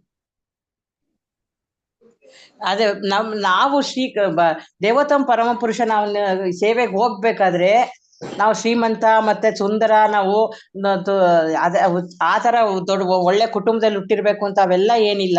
ಭಕ್ತಿ ಒಂದಿದ್ರೆ ಅವನ್ ಭಗವಂತ ನಮ್ಮನ್ನ ತಿಳ್ಕೊಂಡು ಅವನು ಸೇವೆ ಸಲ್ಲಿಸಿದ್ರೆ ಅವನು ನಮಗೆ ಸಿಗ್ತಾನೆ ಅಂತ ಮಾತಾಜಿ. ಧನ್ಯವಾದಗಳು ಮಾತಾಜಿ. ನೀವ್ ಯಾರಿಂದ ಆಕರ್ಷಿತರಾಗ್ತೀರಾ ಮಾತಾಜಿ? ನೀವು ಅಕಸ್ಮಾತ್ ಕೃಷ್ಣ ಪ್ರಜ್ಞೆಗೆ ಬಂದಿರ್ಲಿಲ್ಲ ಅನ್ಕೊಳ್ಳಿ ಅಲ್ವಾ, ಅವಾಗ ನೀವು ಯಾರನ್ನ ನೋಡಿ ಆಕರ್ಷಿತರಾಗ್ತಾ ಇದ್ರಿ ನೀವು ಮೊದ್ಲು? ಯಾರ ಏನಾರ ಆ ದೇವ್ರ ಸರಿ ಈ ದೇವ್ರ ಸರಿ ಅಂದ್ರೆ ಅವರಿಂದ ನಾವು ಹೋಗ್ತಾ ಇದ್ವಿ, ಇದ್ರ ಬಗ್ಗೆ ಗೊತ್ತಿರ್ಲಿಲ್ವಲ್ಲ. ತುಂಬಾ ಶ್ರೀಮಂತರಂದ್ರೆ ಅವರಿಂದ ಆಕರ್ಷಿತರಾಗ್ತಿದ್ರ? ತುಂಬಾ ನೋಡ್ಲಿಕ್ಕೆ ಸುಂದರವಾಗಿದ್ದಾರೆ, ತುಂಬಾ ಚೆನ್ನಾಗಿ ಮಾತಾಡ್ತಿದ್ದಾರೆ? ಇಲ್ಲ, ಅವ್ರು ಯಾರಿಂದನೂ ಆಗೋದಿಲ್ಲ. ನೀವ್ ಯಾವತ್ತಿಗೂ ಇಲ್ಲ ಆಕರ್ಷಿತರಾಗ್ತಿರ್ಲಿಲ್ವಾ?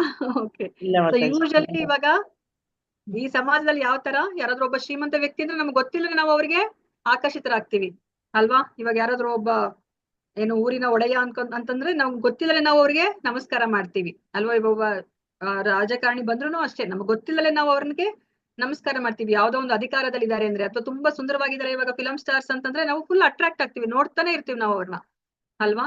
ಸೊ ಅದೇ ಕೆಲಸ ಅದನ್ನೇ ಬೇಕು ಆಗ್ಬೇಕಲ್ಲ ಮಾತಾಜಿ. ಕೆಲ್ಸ ನಮ್ ಇಲ್ದಲೆ ಇದ್ರು ಅಷ್ಟೇ ಕೆಲ್ಸಗಳು ನಾವು ಆಗ್ಬೇಕು ಅಟ್ರಾಕ್ಟ್ ಅಂದ್ರೆ ಆಗ್ತೀವಿ. ನಮ್ಗೆ ಅವರು ಅವರಿಂದ ಏನೇ ಒಂದು ಪ್ರಯೋಜನ ಇಲ್ಲ ಅಂದ್ರೂ ಈ ಗುಣಗಳಿದ್ರೆ ನಾವು ಅಟ್ರಾಕ್ಟ್ ಆಗ್ತೀವಿ ಅಲ್ವಾ? ಒಬ್ಬ ಶ್ರೀಮಂತಿಕೆ ಹಾ ಏನಾದ್ರು ಹಾ ಇದ್ರೆ, ಅಥವಾ ಸೌಂದರ್ಯ ಇದ್ರೆ, ಕೀರ್ತಿ ಏನಾದ್ರು ಪಡೆದಿದ್ರೆ, ಅವರು ಯಾವ್ದ್ರಲ್ಲಾದ್ರೂ ಒಂದು ಕಲೆ ಇದ್ರೆ, ಅವ್ರಿಗೆ ನೈಪುಣ್ಯತೆ ಇದ್ರೆ, ನಾವ್ ಅದರಿಂದ ನಾವು ಅಟ್ರಾಕ್ಟ್ ಆಗ್ತೀವಿ ಅಲ್ವಾ? ಹ್ಮ್ ಇವಾಗ ಹ್ಮ್ ಅಕಸ್ಮಾತ್ ಇವಾಗ ನಾನು ತುಂಬಾ ಸುಂದರವಾಗಿದ್ದೀನಿ ಅಥವಾ ತುಂಬಾ ಹೆಚ್ಚು ಹಣ ಇದೆ ನನಗೆ, ತುಂಬಾ ದೊಡ್ಡ ಅಧಿಕಾರದಲ್ಲಿ ಇದೀನಿ ಅಂದ್ರೆ, ಇವಾಗ ಭಗವಂತ ನಮ್ಮನ್ನ ನೋಡಿ ನಾವೇನಾದ್ರೂ ಅಂತಹ ಒಂದು ಅರ್ಹತೆನ ಪಡೆದಿದ್ರೆ, ಭಗವಂತ ನಮ್ಗೆ ಅದನ್ನ ನೋಡಿ ನಮ್ಮಿಂದ ಅವರು ಅಟ್ರಾಕ್ಟ್ ಆಗ್ತಾರ, ಅವರು ಆಕರ್ಷಿತರಾಗ್ತಾರ? ಇಲ್ಲ ಮಾತಾಜಿ. ಇಲ್ಲ ಅಲ್ವಾ? ಯಾಕಂದ್ರೆ ಅವರನ್ನೇ ಪರಿಪೂರ್ಣವಾಗಿದ್ದಾರೆ, 100% ಅವರಲ್ಲೇ ಎಲ್ಲವೂ ಇದೆ ಅಲ್ವಾ? ಅವ್ರ ಹತ್ರ ಇರುವಂತಹ ಷಡ್ಐಶ್ವರ್ಯಗಳು ಯಾವುದು? ಭಗವಂತನಿರುವಂತಹ ಷಡ್ಐಶ್ವರ್ಯಗಳು ಯಾವುದು? ಅಪಾರವಾದ ಜ್ಞಾನ, ಅಪಾರವಾದ ಸೌಂದರ್ಯ, ಹ್ಮ್ ಹೇಳಿ ಎಲ್ಲವೂ ಅಶ್ವಿನಿ. ಅಪಾರವಾಗಿ. ಹ್ಮ್ ಕೀರ್ತಿ, ಅಪಾರವಾದ ಸಂಪತ್ತು, ಜ್ಞಾನ, ಕೀರ್ತಿ, ಹ್ಮ್ ಜ್ಞಾನ, ಸಂಪತ್ತು, ಸಂಪತ್ತು, ವೈರಾಗ್ಯ, ಸೌಂದರ್ಯ, ವೈರಾಗ್ಯ, ಆಮೇಲೆ ಶಕ್ತಿ, ಶಕ್ತಿ, ಹ್ಮ್ ಅಲ್ವಾ? ಐಶ್ವರ್ಯಸ್ಯ ಸಮಗ್ರಸ್ಯ ವೀರ್ಯಸ್ಯ ಯಶ ಶ್ರಿಯಃ ಜ್ಞಾನ ವೈರಾಗ್ಯೋಶ್ಚೈವ ತನ್ನಂಬಗ ಇತಿಂಗನ ಅಲ್ವಾ? ಸೊ ಈ 6 ಸಹ ಪರಿಪೂರ್ಣವಾಗಿ ಅವರಲ್ಲಿದೆ ಅಲ್ವಾ? ಅವ್ರು ಖಂಡಿತ ಅವ್ರು ನಮ್ಮಿಂದ ಅವ್ರಿಗೆ ಅಟ್ರಾಕ್ಟ್ ಆಗ್ಲಿಕ್ಕೆ ಅದು ಇದ್ಯಾವುದೇ ಒಂದು ನಮ್ಮಲ್ಲಿ ಇದ್ರೂ ಅದು ಕಾರಣನೇ ಆಗೋದಿಲ್ಲ ಅಲ್ವಾ? ಮತ್ತೆ ಹಾಗಾದ್ರೆ ಭಗವಂತನನ್ನ ನಾವು ಆಕರ್ಷಣೆ ಮಾಡ್ಲಿಕ್ಕೆ ನಮ್ಮ ಹತ್ರ ಏನೂ ಇಲ್ವಾ? ಹಾಗಾದ್ರೆ ಭಗವಂತ ಯಾವ್ದ್ರಿಂದನೂ ಅವನು ಆಕರ್ಷಿತನಾಗೋದಿಲ್ವಾ? ಏನನ್ನ ನೋಡಿ ಅವನು ಆಕರ್ಷಿತನಾಗ್ತಾನೆ ಒಬ್ಬ ವ್ಯಕ್ತಿಯಿಂದ? ಭಕ್ತಿ ಸೇವೆ, ಶುದ್ಧ ಭಕ್ತಿ, ಪ್ರೇಮ ಭಕ್ತಿ ಸರ್. ಶುದ್ಧ ಭಕ್ತಿಯಿಂದ ಅಲ್ವಾ? ಸೊ ಅದನ್ನೇ ನಮ್ಗೆ ಇಲ್ಲಿ ಹೇಳ್ತಾ ಇದ್ದಾರೆ. ಸೊ ಇಲ್ಲಿ ಭಗವಂತನನ್ನ ನಾವು ಆಕರ್ಷಣೆ ಮಾಡ್ಬೇಕಂದ್ರೆ ನಾವು ಒಂದು ಉನ್ನತವಾದ ಕುಟುಂಬದಲ್ಲಿ ಹುಟ್ಟಿರಬೇಕಾಗಿಲ್ಲ, ಆಗಿರಬೇಕಾಗಿಲ್ಲ ಅಲ್ವಾ? ಅಥವಾ ಸುಂದರನಾಗಿರಬೇಕಾಗಿಯೂ ಇಲ್ಲ. ಮತ್ತೆ ಹಾಗಾದ್ರೆ ಏನ್ ಬೇಕು ಅರ್ಹತೆ ಅಂತಂದ್ರೆ, ನಾವು ಅವನ್ಗೆ ಭಕ್ತಿ ಸೇವೆಯಲ್ಲಿ ನಮ್ಮನ್ನ ನಾವು ತೊಡಗಿಸ್ಕೋಬೇಕು ಅಲ್ವಾ? ಯಾವ ಒಂದು ಮನಸ್ಥಿತಿಯಲ್ಲಿ ನಾವು ಭಕ್ತಿಯನ್ನ ಮಾಡ್ಬೇಕು, ನಾವು ಯಾವ ರೀತಿಯಲ್ಲಿ ನಾವು ಪ್ರಾರ್ಥನೆಯನ್ನ ಮಾಡ್ಬೇಕು ಭಗವಂತನಿಗೆ? ಹರೇ ಕೃಷ್ಣ. ಹೇಗೆ ಪ್ರಾರ್ಥನೆಯನ್ನು ಸಲ್ಲಿಸ್ಬೇಕು ನಾವು ಭಗವಂತನಿಗೆ? ಅಥವಾ ಪ್ರಾರ್ಥನೆ ಮಾಡ್ಬೇಕಾ ಫಸ್ಟ್ ಅದನ್ನ ಹೇಳಿ. ಪ್ರಾರ್ಥನೆ ಮಾಡೋ ಅಗತ್ಯ ಏನಾದ್ರೂ ಇದೆಯಾ ಭಗವಂತನಿಗೆ? ನಾವು ಪ್ರಾರ್ಥನೆ ಮಾಡ್ಬೇಕಾ? ಹೌದು. ಮಾಡ್ಬೇಕು. ಹೌದು. ಹೇಗ್ ಮಾಡ್ಬೇಕು ಮಾತಾಜಿ? ರೇಖಾ ಮಾತಾಜಿ. ಪರಿಶುದ್ಧ ಮನಸ್ಸಿನಿಂದ ಶರಣಾಗತಿ ಇರ್ಬೇಕು. ಶರಣಾಗತಿ. ಯಾಕೆ ಪ್ರಾರ್ಥನೆಯನ್ನ ಮಾಡ್ಬೇಕು? ಪ್ರಾರ್ಥನೆ ಮಾಡ್ದಾಗ ನೀವ್ ಏನಂತ ಪ್ರಾರ್ಥನೆ ಮಾಡ್ತೀರಾ ಯೂಶಲಿ?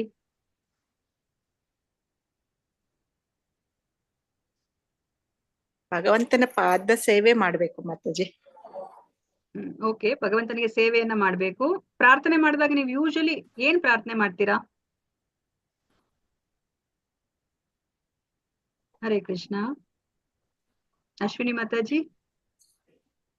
ಮೊದಲಿಗೆ ಕ್ಷಮೆಯಾಚನೆ ಮಾಡ್ಬೇಕು ಮಾತಾಜಿ, ಆಮೇಲೆ ಸ್ತುತಿಸ್ಬೇಕು, ಆಮೇಲೆ ಭಗವಂತನಿಗೆ ನಮಸ್ಕಾರ ಮಾಡ್ಬೇಕು. ಹಾ ಮಾತಾಜಿ. ಇವಾಗ ಭಗವಂತನಿಗೆ ನಾವು ಯಾಕೆ ಪ್ರಾರ್ಥನೆ ಮಾಡ್ಬೇಕಂದ್ರೆ, ನಮ್ಮ ಮನಸ್ಥಿತಿ ಯಾವ ತರ ಇದೆ? ಅದರ್ವೈಸ್ ನಮ್ಮ ಮನಸ್ಥಿತಿ ಯಾವ ತರ ಇದೆ? ಭೌತಿಕವಾಗಿರ್ತದೆ, ಭೌತಿಕ ಇಚ್ಛೆಗಳಿರ್ತದೆ, ಅದನ್ನು ನಾವು ಬೇಡ್ತೇವೆ. ಭೌತಿಕ ಇಚ್ಛೆ ಅಂದ್ರೆ ಯಾವ ತರ ಮಾತಾಜಿ? ಏನ್ ಇಚ್ಛೆ ಇರುತ್ತೆ ನಮ್ಗೆ? ತುಂಬಾ ಇರತ್ ಮಾತಾಜಿ. ಐಷಾರಾಮ ಜೀವನ, ಯಾರೋ ಏನೋ ಒಡವೆ ತಗೊಂಡ್ರು, ಅವ್ರ ಮನೆಗೆ ಏನೋ ಬೇಕೋ ತಗೊಂಡ್ರು ಅಂದ್ರೆ ಆ ತರ ಎಲ್ಲ ಓಡ್ತಾ ಇರುತ್ತೆ ತಲೆ. ಅದನ್ನ ಮನಸ್ಸಿನ ಪರಿಶುದ್ಧಗೊಳಿಸ್ಬೇಕಾದ್ರೆ ಪ್ರಾರ್ಥನೆ ಮಾಡ್ಕೋಬೇಕು ಅಲ್ವಾ? ನಮ್ಗೆ ಅಟ್ಯಾಚ್ಮೆಂಟ್ ಎಲ್ಲ ಇದ್ದದೆಲ್ಲ ಬಿಡ್ಬೇಕು. ನನ್ಗೆ ಒಡೆಯನಾಗ್ಬೇಕು ಅಂತ ಇದೆ ಮನ್ಸಲ್ಲಿ ಅಲ್ವಾ? ಎಲ್ಲದರ ಒಡೆಯ ನಾನಾಗ್ಬೇಕು. ನನ್ಗೆ ಇವಾಗ ಏನಿದೆಯೋ ಅದಕ್ಕಿನ್ನ ಹೆಚ್ಚೆಚ್ಚು ನಾನು ಗಳಿಸ್ಕೊಂಡು ಹೋಗ್ಬೇಕು. ಎಲ್ಲದರ ಒಡೆಯ ನಾನಾಗ್ಬೇಕು, ಮತ್ತೆ ಎಲ್ಲವನ್ನ ನಾನು ಅನುಭವಿಸ್ಬೇಕು ಅಂತ ಅಲ್ವಾ? ಆದ್ರೆ ನಮ್ಗೆ ನಿಜವಾಗ್ಲೂ ಇವಾಗ ನಮ್ಗೆ ಗೊತ್ತಾಗಿರೋದೇನು ಭಗವದ್ಗೀತೆಗೆ ಬಂದ್ಮೇಲೆ? ಯಾರು ನಿಜವಾದ ಒಡೆಯ, ಯಾರು ನಿಜವಾದ ಭೋಕ್ತ ಏನ್ ಗೊತ್ತಾಯ್ತು ನಮ್ಗೆ? ದೇವೋತ್ತಮ ಪರಮ ಪುರುಷ ಅಲ್ವಾ? ಅದಕ್ಕೆ ನಮ್ಗೆ ಯಾವಾಗ್ಲೂ ನಮ್ಗೆ ಏನ್ ಅನಿಸ್ತಿರುತ್ತೆ? ನಾನೆಲ್ಲ ಎಂಜಾಯ್ ಮಾಡ್ಬೇಕು ಅಂತ ಅನಿಸ್ತಾ ಇರುತ್ತೆ ಅಲ್ವಾ? ಎಲ್ಲವನ್ನ ನಾನೇನೆ ಅನುಭವಿಸ್ಬೇಕು ಅಂತ ಅನಿಸ್ತಿರುತ್ತೆ ನಮ್ಗೆ. ಯಾವಾಗ ಪ್ರಾರ್ಥನೆನ ಮಾಡ್ತೀವಿ, ದಿನ ಬೆಳಗಾದ್ರೆ ನಾವು ಭಗವಂತನ ಮುಂದೆ ನಿಂತ್ಕೊಂಡು ಪ್ರಾರ್ಥನೆ ಮಾಡಿದಾಗ, ಭಗವಂತನ ಗುಣಗಾನ ಮಾಡಿದಾಗ, ಭಗವಂತನ ನಾಮ ರೂಪ ಗುಣ ಲೀಲೆ ಅವನ ಮಹಿಮೆಗಳನ್ನ ಕೊಂಡಾಡ್ದಾಗ ಏನನ್ಸುತ್ತೆ? ನಮ್ಗೆ ಅವಾಗ ಅನ್ಸತ್ತೆ, ಓ ಭಗವಂತ ಅವನು ತುಂಬಾ ದೊಡ್ಡವನು, ನಾನು ತುಂಬಾ ಚಿಕ್ಕವನು, ಭಗವಂತ ಒಡೆಯ, ನಾನು ಸೇವಕ, ಭಗವಂತ ನಿಜವಾದ ಭೋಕ್ತ, ನಾನು ಅವನ ಏನು ಅವನ್ ಏನ್ ಅನುಭವಿಸ್ತಾನೋ ಅದಕ್ಕೆ ನಾನು ಸಹಾಯವನ್ನ ಮಾಡ್ಬೇಕು ಅನ್ನೋ ಒಂದು ಮನಸ್ಥಿತಿಗೆ ನಾವು ಬರ್ತೀವಿ. ಅದಕ್ಕೆ ನಾವು ದಿನಾ ಪ್ರಾರ್ಥನೆ ಮಾಡ್ಬೇಕು, ಇಲ್ಲಾಂದ್ರೆ ನಾವು ಮರ್ತೋಗ್ತಾ ಇರ್ತೀವಿ. ಇವತ್ ನಾನು ಯೋಚನೆ ಮಾಡ್ತೀನಿ, ಓ ಹೌದು ಭಗವಂತ ಅವನೇ ನಿಜವಾದ ಒಡೆಯ, ಸರ್ವಲೋಕ ಮಹೇಶ್ವರ ಅವನೇನೆ, ನಿಜವಾದ ಭೋಕ್ತ ಅವನೇ ಅಂತ ನಾನು ಅನ್ಕೋತೀನಿ. ಮತ್ತೆ ನಾಳೆ ನಾವು ಮರ್ತೋಗ್ತೀವಿ ಅಲ್ವಾ. ನಾವ್ ಯಾವಾಗ್ಲೂ ಸಹ ಆ ವಿಸ್ಮೃತಿಯಲ್ಲಿ ಇರ್ತೀವಿ ಅಲ್ವಾ. ನಮ್ಗೆ ಭಾಗವತಮಲ್ಲಿ ಏನ್ ಹೇಳ್ತಾರೆ, ಆ ಬ್ರಹ್ಮ ಸಹ ನಮ್ಮ ಎಲ್ಲಾ ಈ ಸಕಲ ಜೀವರಾಶಿಗಳಲ್ಲಿ ಅವನು ಅತ್ಯುತ್ತಮವಾದ ಜೀವರಾಶಿ ಅಲ್ವಾ. ಆದ್ರೆ ಅವನೇನೆ ಈ ಪ್ರಳಯ ಆದ್ಮೇಲೆ ಮತ್ತಿನ್ನೊಮ್ಮೆ ಎಲ್ಲರನ್ನ ಸೃಷ್ಟಿ ಮಾಡ್ಬೇಕಾದಾಗ ಅವನೇ ಮರ್ತೋಗ್ತಾನಂತೆ, ಬ್ರಹ್ಮ ಎಲ್ಲವನ್ನ ಮರ್ತೋಗ್ತಾನಂತೆ. ಮತ್ತೆ ಭಗವಂತನ ಸ್ತುತಿಯನ್ನ ಮಾಡಿದ್ಮೇಲೆನೆ ಅವನಿಗೆ ಎಲ್ಲ ನೆನಪು ಬರುತ್ತಂತೆ. ಅಂದ್ರೆ ಆ ಮರೆವನ್ನೋದು ನಮ್ಮೆಲ್ಲರಲ್ಲೂ ಸಹ ಇದೆ, ನಮ್ಗೆ ಅಷ್ಟು ಮರ್ತೋಗ್ತಿರುತ್ತೆ. ಅದಕ್ಕೆ ನಾವು ಪ್ರಾರ್ಥನೆ ಮಾಡಿದಾಗ ಏನಾಗುತ್ತೆ, ನಾವಲ್ಲಿ ಕೊಂಡಾಡ್ತೀವಿ ಭಗವಂತನನ್ನ ಅಲ್ವಾ. ಭಗವಂತನೇ ಸರ್ವಲೋಕ ಮಹೇಶ್ವರ, ಅವನೇ ನಿಜವಾದ ಭೋಕ್ತಾರ ಅಂತ ಹೇಳ್ಬಿಟ್ಟು ನಾವು ಕೊಂಡಾಡ್ತಾ ಇದ್ದಾಗ ನಮ್ಗೆ ನಮ್ಮ ಸ್ಥಾನದ ಅರಿವು ಆಗ್ತಾ ಇರುತ್ತೆ ಅಲ್ವಾ. ಅವಾಗ ನಾವು ನಮ್ಮ ಸ್ಥಾನದ ಅರಿವು ಯಾವಾಗ ಆಗುತ್ತೋ ಅವಾಗ ನಾನ್ ಒಡೆಯ ಅಲ್ಲ, ಭಗವಂತನೇ ಒಡೆಯ ಅಂತ ಹೇಳ್ಬಿಟ್ಟು ನಮ್ಗೆ ಆ ಈಶಾವಾಸ್ಯ ಪ್ರಿನ್ಸಿಪಲ್ ಏನಿದೆ ಆ ತತ್ವ ನಮ್ಗೆ ಜ್ಞಾಪಕ ಬರ್ತಾ ಇರುತ್ತೆ ಅಲ್ವಾ. ಹೌದು, ನಾವು ಭಗವಂತನ ಮಕ್ಕಳು, ಭಗವಂತ ನಮ್ಮನ್ನ ಹುಟ್ಟಿಸಿದಾನೆ, ನಾವು ಭಗವಂತನ ಈ ಆಸ್ತಿಯಲ್ಲಿ ನಾವು ನಿಜವಾದ ಹಕ್ಕುದಾರರು. ಆದ್ರೆ ನಮ್ಮ ಪಾಲು ಎಷ್ಟಿದೆಯೋ ಅಷ್ಟನ್ನ ಮಾತ್ರ ನಾವು ತಗೋಬೇಕು, ಉಪಯೋಗಿಸ್ಕೋಬೇಕು. ಇಲ್ಲಾಂದ್ರೆ ನಾವು ಅಲ್ಲಿ ಕಳ್ಳತನವನ್ನ ಮಾಡ್ದಂಗ ಆಗುತ್ತೆ, ಬೇರೆಯವರ ಪಾಲನ್ನ ನಾವು ಕಬಳಿಸಿದ್ರೆ ಅಂತ ಹೇಳ್ಬಿಟ್ಟು ನಾವ್ ಯಾವಾಗ್ಲೂ ಅದನ್ನ ಜ್ಞಾಪಿಸ್ಕೋತೀವಿ. ನಮ್ಮ ಸ್ಥಾನವನ್ನ ನಾವ್ ಯಾವಾಗ್ಲೂ ನಾವು ಜ್ಞಾಪಿಸ್ಕೊಳ್ಲಿಕ್ಕೆ ಸಾಧ್ಯ ಆಗುತ್ತೆ. ಅದಕ್ಕೋಸ್ಕರ ನಾವು ಪ್ರಾರ್ಥನೆಯನ್ನ ಮಾಡ್ಬೇಕು. ನಮ್ಗೆ ಏನು ಭಗವದ್ಗೀತೆಯಲ್ಲಿ ನಮ್ಗೆ ಅರ್ಜುನ ತಿಳಿಸಿಕೊಟ್ರು ಹೇಗೆ ಪ್ರಾರ್ಥನೆಯನ್ನ ಮಾಡ್ಬೇಕು ಅಂತ. ಈಗ ಮಾತಾಜಿನೂ ಹೇಳಿದ್ರು ಅಲ್ವಾ, ಹೇಗೆ ನಾವು ಪ್ರಾರ್ಥನೆಯನ್ನ ಮಾಡ್ಬೇಕು. ಸೊ ಭಗವಂತನಿಗೆ ನಾವು ಮೊದ್ಲು ಅವರ ಸ್ತುತಿಯನ್ನ ನಾವು ಮಾಡ್ಬೇಕು ಅಲ್ವಾ. ಭಗವಂತನ ನಾವು ಕೊಂಡಾಡ್ಬೇಕು, ಅವರ ನಾಮ ರೂಪ ಗುಣ ಲೀಲೆಗಳನ್ನ ನಾವು ಕೊಂಡಾಡ್ಬೇಕು. ಅದಾದ್ಮೇಲೆ ನಾವು ಅವರಿಗೆ ನಮಸ್ಕಾರವನ್ನ ಮಾಡ್ಬೇಕು. ನಾವು ನೋಡಿದ್ವಿ ಅಲ್ವಾ, ಅರ್ಜುನನನ್ನ ಅವರು ಎಲ್ಲಾ ದಿಕ್ಕಿನಿಂದ ಅವರು ನಮಸ್ಕಾರ ಮಾಡ್ತಾರೆ, ಮುಂದೆಯಿಂದ ಹಿಂದೆಯಿಂದ ಎಲ್ಲಾ ಕಡೆಯಿಂದನೂ ಅವರು ಪದೇ ಪದೇ ಪದೇ ನಮಸ್ಕಾರ ಮಾಡ್ತಿದ್ದಾರೆ. ಅವ್ರಿಗೆ ಎಷ್ಟು ನಮಸ್ಕಾರ ಮಾಡಿದ್ರು ಸಹ ಆ ಭಗವಂತನ ಶಕ್ತಿನ ನೋಡಿ ಅವ್ರಿಗೆ ಮತ್ತೆ ಮತ್ತೆ ನಮಸ್ಕಾರ ಮಾಡ್ಬೇಕು ಅಂತ ಅನ್ನಿಸ್ತಾ ಇದೆ. ಸೊ ನಾವು ಈಗ ಭಗವಂತನಿಗೆ ನಮಸ್ಕಾರ ಮಾಡ್ಬೇಕು. ಆಮೇಲೆ ನಾವೇನ್ ಮಾಡ್ಬೇಕು, ನಮ್ಮಿಂದ ಏನಾದ್ರೂ ತಪ್ಪಾಗಿದ್ರೆ ಅದನ್ನೆಲ್ಲ ಕ್ಷಮಿಸು ಅಂತ ಕೇಳ್ಕೋಬೇಕು ಅಲ್ವಾ. ಇವಾಗ ಅರ್ಜುನ ಕೇಳ್ಕೊತಾನೆ ಅಲ್ವಾ, ನನಗೆ ಗೊತ್ತಿರ್ಲಿಲ್ಲ ನಿನ್ನ ಮಹಿಮೆ, ನಾನು ನಿನ್ನ ಸ್ನೇಹಿತ ಅಂತ ಅನ್ಕೊಂಡು ನಾನು ನಿನ್ನ ಏಕವಚನದಲ್ಲಿ ನಾನು ನಿನ್ನ ಸಂಬೋಧಿಸಿದೆ. ನಾನು ಅದನ್ನ ನಿನ್ ಜೊತೆ ಊಟ ಮಾಡ್ದೆ, ಆಟ ಆಡ್ದೆ, ಮತ್ತೆ ಒಂದೇ ಹಾಸಿಗೆಯಲ್ಲಿ ಮಲ್ಕೊಂಡ್ವಿ ಅಲ್ವಾ. ಸೊ ನಾನು ನಿನ್ನ ಎಷ್ಟೊಂದ್ ಸತಿ ನಾನು ನಿನ್ನ ಅಣಗಿಸಿದೀನಿ ಕೂಡ, ಎಲ್ಲರ ಮುಂದೆ ನಾನು ನಿನಗೆ ಅವಮಾನಿಸಿದೀನಿ ಕೂಡ. ಇದನ್ನೆಲ್ಲ ನನ್ನನ್ನ ಕ್ಷಮಿಸು. ನೀನು ಒಬ್ಬ ಮಿತ್ರನಾಗಿ, ತಂದೆ ಹೇಗೆ ಮಗನನ್ನ ಕ್ಷಮಿಸ್ತಾರೆ, ಪ್ರಿಯಕರ ಪ್ರೇಯಸಿಯನ್ನ ಹೇಗೆ ಕ್ಷಮಿಸ್ತಾರೆ, ಆತರ ನೀನು ನನ್ನನ್ನ ಕ್ಷಮಿಸು ಅಂತ ಹೇಳ್ಬಿಟ್ಟು ಅವರು ಕೇಳ್ಕೊತಾರೆ. ಇವಾಗ ನಾವು ಭಗವಂತನಿಗೆ ನಾವು ಬೆಳಗಿಂದ ರಾತ್ರಿ ತನಕ ನಾವು ಏನಾದ್ರು ತಪ್ಪು ಮಾಡ್ತಾನೆ ಇರ್ತೀವಿ ಅಲ್ವಾ. ಅದನ್ನೆಲ್ಲ ಕ್ಷಮಿಸು ಅಂತ ಹೇಳ್ಬಿಟ್ಟು ನಾವು ಕೇಳ್ಕೊಬೇಕು. ಆಮೇಲೆ ನಮ್ಗೆ ಏನಾದ್ರೂ ಒಂದು ಇಚ್ಛೆ ಇದ್ರೆ ಅದನ್ನ ನಾವು ಭಗವಂತನಲ್ಲಿ ನಿವೇದಿಸ್ಕೋಬೇಕು. ಭಗವಂತ ನನಗೆ ಈ ಇಚ್ಛೆ ಇದೆ, ಇದು ನನ್ನ ಆಧ್ಯಾತ್ಮಿಕ ಜೀವನಕ್ಕೆ ಇದು ಸಹಕರಿಸೋ ತರ ಇದ್ರೆ ಮಾತ್ರ ನನ್ನ ಈ ಇಚ್ಛೆಯನ್ನ ಪೂರೈಸು ಅಂತ ಭಗವಂತನಿಗೆ ಗೊತ್ತು ನಮ್ಗೆ ಯಾವ್ದು ಒಳ್ಳೇದು ಅಂತ ಅಲ್ವಾ. ನಮ್ಗೆ ಒಂದು ವರವನ್ನ ಕೇಳ್ಕೊಳ್ಲಿಕ್ಕೂ ನಮ್ಗೆ ಗೊತ್ತಾಗೋದಿಲ್ಲ, ಯಾಕಂದ್ರೆ ನಮ್ಗೆ ಆ ವರವನ್ನ ಪಡ್ಕೊಂಡು ನಮ್ಗೆ ಅದರಿಂದ ಒಳ್ಳೇದಾಗುತ್ತೋ ಕೆಟ್ಟದಾಗುತ್ತೋ ಅದೂ ಗೊತ್ತಿಲ್ಲ. ಅದಕ್ಕೆ ಭಗವಂತನಿಗೆ ಎಲ್ಲ ಗೊತ್ತು. ನಮ್ಮ ಇವಾಗಿಂದು ವರ್ತಮಾನ ಭೂತ ಭವಿಷ್ಯತ್ ಎಲ್ಲವೂ ಸಹ ಅವನಿಗೆ ಗೊತ್ತಿದೆ. ಅದಕ್ಕೋಸ್ಕರ ನಾವು ಅವನಿಗೆನೆ ನಾವು ಬಿಡ್ಬೇಕಾಗತ್ತೆ ಅಲ್ವಾ. ನನಗೆ ಈ ಇಚ್ಛೆ ಇದೆ, ಇದು ನನಗೆ ಆಧ್ಯಾತ್ಮಿಕ ಜೀವನಕ್ಕೆ ಒಳ್ಳೇದಾಗೋ ತರ ಇದ್ರೆ ಮಾತ್ರ ಇದನ್ನ ನೀನ್ ನೆರವೇರಿಸು, ಇಲ್ಲ ಅಂತಂದ್ರೆ ನಿನ್ನ ಇಚ್ಛೆನೆ ನನ್ನ ಇಚ್ಛೆ ಅಂತ ನಾವು ಕೇಳ್ಕೊಬೇಕಾಗತ್ತೆ ಅಲ್ವಾ. ಸೊ ಅದಕ್ಕೆ ನಮ್ಗೆ ಅರ್ಜುನ ತಿಳಿಸಿಕೊಟ್ರು ಅಲ್ವಾ. ಅರ್ಜುನ ಕೊನೆಗೆ ಅವ್ರೇನ್ ಪ್ರಾರ್ಥನೆ ಮಾಡ್ತಾರೆ, ಕೃಷ್ಣ ನನಗೆ ಈ ವಿಶ್ವರೂಪವನ್ನ ನೋಡಿ ನನಗೆ ಮನಸ್ಸು ತಲ್ಲಣಗೊಂಡ್ಬಿಟ್ಟಿದೆ, ನನ್ನ ಸ್ವಾಧೀನವನ್ನೇ ನಾನು ಕಳ್ಕೊತಾ ಇದ್ದೀನಿ, ನನಗೆ ನಿನ್ನ ಆ ಮೊದಲ ಸುಂದರ ಆ 2 ಕೈಗಳಿರುವ ರೂಪವನ್ನ ನನಗೆ ತೋರಿಸು, ಅದಕ್ಕಿಂತ ಮುಂಚೆ ನನಗೆ ನಿನ್ನ ಆ ಷಡ್ಭುಜ ರೂಪ ಪರಮಾತ್ಮನ ರೂಪವನ್ನ ನನಗೆ ತೋರಿಸು ಅಂತ ಹೇಳ್ಬಿಟ್ಟು ಅವರು ಒಂದು ಆಸೆಯನ್ನ ಅವ್ರಿಗೆ ಕೇಳ್ಕೊತಾರೆ, ಒಂದು ನಿವೇದನೆಯನ್ನ ಅವ್ರು ಮಾಡ್ಕೋತಾರೆ ಅಲ್ವಾ. ನಾವು ಭಗವಂತನನ್ನ ನಮ್ಗೇನಾದ್ರೂ ಆಸೆ ಇದ್ರೆ ಅವ್ರು ನಮ್ಮ ತಂದೆ, ನಾವು ಅವ್ರನ್ನ ಕೇಳ್ಕೊಳ್ಳೇಬೇಕು ಅಲ್ವಾ. ಆದ್ರೆ ಆ ಇಚ್ಛೆಯಿಂದ ನಮ್ಮ ಆಧ್ಯಾತ್ಮಿಕ ಉನ್ನತಿ ಆಗ್ಬೇಕು, ಅದನ್ನ ನಾವಿಲ್ಲಿ ಅರ್ಥ ಮಾಡ್ಕೋಬೇಕು. ಅದಕ್ಕೋಸ್ಕರ ಇಲ್ಲಿ ಏನ್ ಹೇಳ್ತಾ ಇದ್ರೆ ನಾವ್ ಯಾವ ತರ ಕೇಳ್ಕೋಬೇಕು ನೋಡಿ, ಭಕ್ತಿಯೊಂದಿಗೆ ಅವನು ಭಗವಂತನು ದೊಡ್ಡವನು, ನಾನು ಅತ್ಯಂತ ಸಣ್ಣವನು, ಆದ್ದರಿಂದ ಪ್ರಾರ್ಥನೆ ಸಲ್ಲಿಸುವುದು ನನ್ನ ಕರ್ತವ್ಯ ಎಂದು ಪರಿಭಾವಿಸಬೇಕು ಅಲ್ವಾ. ಅದಕ್ಕೆ ನಾವೆಲ್ಲರೂ ಸಹ ನಾವು ಪ್ರಾರ್ಥನೆಯನ್ನ ನಾವು ಮಾಡ್ಬೇಕಾಗತ್ತೆ. ಈ ಆಧಾರದಿಂದ ಮಾತ್ರವೇ ಅವನು ಭಗವಂತನನ್ನು ಅರಿತು ಅವನಿಗೆ ಸೇವೆ ಸಲ್ಲಿಸುವುದು ಸಾಧ್ಯ. ಇಲ್ಲಾಂದ್ರೆ ನಮ್ಗೆ ಮರ್ತೆ ಹೋಗ್ತಾ ಇರ್ತೀವಿ, ನಾವ್ ಅನ್ಕೋತಾ ಇರ್ತೀವಿ, ಅಯ್ಯೋ ನಾನೇ ಒಡೆಯ, ಈ ಮನೆನೇ ನಂದು, ನಾನ್ ಇದನ್ನೆಲ್ಲ ಎಂಜಾಯ್ ಮಾಡ್ಬೇಕು ಅಂತ ಹೇಳ್ಬಿಟ್ಟು 3 ಹೊತ್ತು ನಾವು ನಮ್ಮ ಬಗ್ಗೆ, ನಮ್ಮ ಕುಟುಂಬದವರ ಬಗ್ಗೆ, ನಮ್ಮ ಸಮಾಜದವರ ಬಗ್ಗೆ ನಾವು ಯೋಚನೆ ಮಾಡ್ತಿರ್ತೀವಿ ಅಲ್ವಾ. ಯಾವಾಗ ಪ್ರಾರ್ಥನೆ ಮಾಡ್ತೀವೋ ಆಗ ನಮ್ಗೆ ಗೊತ್ತಾಗುತ್ತೆ, ಓ ಇದೆಲ್ಲದರ ಒಡೆಯ ಭಗವಂತ, ನಾನು ಅವನ ಸೇವಕನಾಗಿ ಅವನ ಸೇವೆನ ಸಲ್ಲಿಸಬೇಕಾದವನು ಅಂತ ಹೇಳ್ಬಿಟ್ಟು ನಮ್ಗೆ ಯಾವಾಗ್ಲೂ ಜ್ಞಾಪಕ ಬರ್ತಾ ಇರುತ್ತೆ, ಅರಿವಾಗ್ತಾ ಇರುತ್ತೆ. ಸೊ ಅದಕ್ಕೋಸ್ಕರ ಭಗವದ್ಗೀತೆಯಲ್ಲಿ ಭಗವಂತನೇ ಏನ್ ಹೇಳಿದ್ದಾರೆ 18ನೇ ಅಧ್ಯಾಯದಲ್ಲಿ, ಭಕ್ತ ಮಾಂ ಅಭಿಜಾನಾತಿ ಯಾವಾನ್ ಯಶ್ಚಾಸ್ಮಿ ತತ್ವತಃ ತಥೋ ಮಾಂ ತತ್ವತೋ ಜ್ಞಾತ್ವಾ ವಿಶತೆ ತದನಂತರಂ. ದೇವೋತ್ತಮ ಪರಮ ಪುರುಷನು ಹೇಗಿದ್ದಾನೆಯೋ ಹಾಗೆ ಅರ್ಥ ಮಾಡಿಕೊಳ್ಳಬೇಕಾದರೆ ಭಕ್ತಿ ಸೇವೆಯಿಂದ ಮಾತ್ರ ಸಾಧ್ಯ ಅಲ್ವಾ. ನನ್ನ ರಹಸ್ಯವನ್ನ ಯಾರೂ ಪ್ರವೇಶ ಮಾಡ್ಲಿಕ್ಕೆ ಸಾಧ್ಯ ಇಲ್ಲ ಅಲ್ವಾ. ಭಕ್ತಿ ಸೇವೆಯಿಂದ, ಏಕಚಿತ್ತದ ಭಕ್ತಿ ಸೇವೆಯಿಂದ ಮಾತ್ರ ನೀವು ನನ್ನ ರಹಸ್ಯವನ್ನ ನೀನು ಪ್ರವೇಶಿಸಬಲ್ಲೆ, ನನ್ನ ಲೋಕವನ್ನ ನೀನು ಪ್ರವೇಶಿಸಬಲ್ಲೆ ಅಂತ ಹೇಳ್ಬಿಟ್ಟು ಹೇಳ್ತಾರೆ ಅಲ್ವಾ ಅರ್ಜುನನಿಗೆ ಕೃಷ್ಣ. ವ್ಯಕ್ತಿಯು ಅಂತಹ ಭಕ್ತಿಯಿಂದ ಭಗವತ್ ಪ್ರಜ್ಞೆಯನ್ನ ಪೂರ್ಣವಾಗಿ ಪಡೆದಿರುವಾಗ ಅವನು ಭಗವಂತನ ಸಾಮ್ರಾಜ್ಯವನ್ನ ಪ್ರವೇಶಿಸಬಲ್ಲನು ಅಲ್ವಾ. ಭಗವಂತನ ಲೋಕಕ್ಕೆ ನಾವು ಪ್ರವೇಶವನ್ನ ಮಾಡ್ಬೇಕಂತಂದ್ರೆ ನಮ್ಗಿರುವಂತಹ ಏಕೈಕ ಅರ್ಹತೆ ಏನು, ನಾವು ಪಡ್ಕೋಬೇಕಾಗಿರುವಂತಹ ಏಕೈಕ ಅರ್ಹತೆ ಅಂತಂದ್ರೆ ಏಕಚಿತ್ತದ ಭಕ್ತಿ ಸೇವೆ. ಗೀತಾ ಮಾತಾಜಿ ಮ್ಯೂಟ್ ಮಾಡ್ಕೊಳ್ಳಿ, ಗೀತಾ ಕೋಡಿಕಲ್ ಮಾತಾಜಿ ಮ್ಯೂಟ್ ಮಾಡ್ಕೊಳ್ಳಿ, ಬ್ಯಾಕ್ ಗ್ರೌಂಡ್ ನಾಯ್ಸ್ ಬರ್ತಾ ಇದೆ. ಸೊ ಅದಕ್ಕೆ ನಾವು ಭಗವಂತನ ಸಾಮ್ರಾಜ್ಯವನ್ನ ಪ್ರವೇಶ ಮಾಡ್ಬೇಕು ಅಂದ್ರೆ ಒಂದೇ ಒಂದು ಅರ್ಹತೆ, ನಾವು ಏಕಚಿತ್ತದ ಭಕ್ತಿ ಸೇವೆನ ನಾವು ಮಾಡ್ಬೇಕು. ಭಗವಂತನ ವಿನ ನಮ್ಗೆ ಬೇರೆ ಏನೂ ಆಸೆ ಇರ್ಕೂಡ್ದು.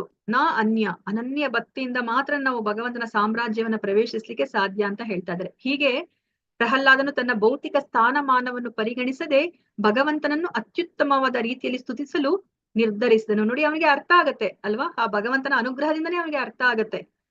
ಅಂದ್ರೆ ನಾನು ಅಸುರ ಕುಟುಂಬದಲ್ಲಿ ಹುಟ್ಟಿರಬಹುದು, ಆದ್ರೆ ನಾನು ಪೂರ್ಣವಾದ ಪ್ರಯತ್ನವನ್ನ ಪಟ್ರೆ, ನನಗೆ ಎಷ್ಟು ಭಗವಂತ ಬುದ್ಧಿಶಕ್ತಿಯನ್ನ ಕೊಟ್ಟಿದನೋ ಅದನ್ನ ನಾನು ಪೂರ್ಣವಾಗಿ ಉಪಯೋಗಿಸ್ಕೊಂಡ್ರೆ ನಾನು ಭಗವಂತನ ಸ್ತುತಿ ಮಾಡ್ಲಿಕ್ಕೆ ಸಾಧ್ಯ. ಯಾಕಂದ್ರೆ ಭಗವಂತ ಇವನು ಅಸುರ ಕುಲದಲ್ಲಿ ಹುಟ್ಟಿದಾನೆ, ಇವನ್ ಪ್ರಾರ್ಥನೆ ಮಾಡಿದ್ರೆ ನಾನು ಅದನ್ನ ಸ್ವೀಕರಿಸೋದಿಲ್ಲ ಅಂತ ಹೇಳ್ಬಿಟ್ಟು ಅವ್ರು ಅನ್ಕೊಳೋದಿಲ್ಲ ಅಲ್ವಾ. ಭಗವಂತ ಯಾವುದಕ್ಕೂ ಅವರು ಒಲಿಯೋದಿಲ್ಲ, ಅವ್ರು ಒಲಿಯೋದು ಭಕ್ತಿ ಸೇವೆಗೆ ಮಾತ್ರ ಅಂತ ಹೇಳ್ಬಿಟ್ಟು ಇಲ್ಲಿ ಪ್ರಹ್ಲಾದನಿಗೆ ಅರ್ಥ ಆಗುತ್ತೆ. ಅದಕ್ಕೋಸ್ಕರ ಅವ್ರು ಇವಾಗ ಪ್ರಾರ್ಥನೆಯನ್ನ ಮಾಡ್ಲಿಕ್ಕೆ ಅವರು ಶುರು ಮಾಡ್ತಾರೆ. ಏನಂತ ಪ್ರಾರ್ಥನೆ ಮಾಡ್ತಾರೆ ಅಂತ ಹೇಳ್ಬಿಟ್ಟು ನಾವು ನೋಡೋಣಂತೆ. 13ನೇ ಶ್ಲೋಕ 13.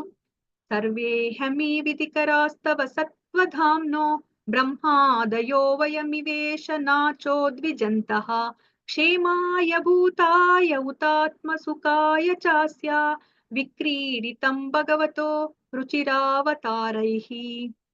ಸರ್ವೇ ಹ್ಯಮಿ ವಿಧಿಕರಸ್ತಾವ ಸತ್ವಧಾಮ್ನೋ ಬ್ರಹ್ಮಾದಯೋ ವಯಮಿವೇಶ ನಾಚೋ ದ್ವಿಜಂತಃ ಕ್ಷೇಮಾಯ ಭೂತಾಯ ಹುತಾತ್ಮ ಸುಖಾಯ ಚಾಸ್ಯ ವಿಕ್ರೀಡಿತಂ ಭಗವತೋ ರುಚಿರಾವತಾರೈಃ. ಸರ್ವೇ ಹ್ಯಮಿ ವಿಧಿಕರಸ್ತಾವ ಸತ್ವಧಾಮ್ನೋ ಬ್ರಹ್ಮಾದಯೋ ವಯಮಿವೇಶ ನಾಚೋ ದ್ವಿಜಂತಃ ಕ್ಷೇಮಾಯ ಭೂತಯ ಹುತಾತ್ಮ ಸುಖಾಯ ಚಾಸ್ಯ ವಿಕ್ರೀಡಿತಂ ಭಗವತೋ ರುಚಿರಾವತಾರೈಃ. ಹರೇ ಕೃಷ್ಣ. ಯಾರಾದ್ರೂ ಒಬ್ರು ಮಾತಾಜಿ ಅಥವಾ ಪ್ರಭುಜಿ ಓದಿ 13ನೇ ಶ್ಲೋಕವನ್ನ.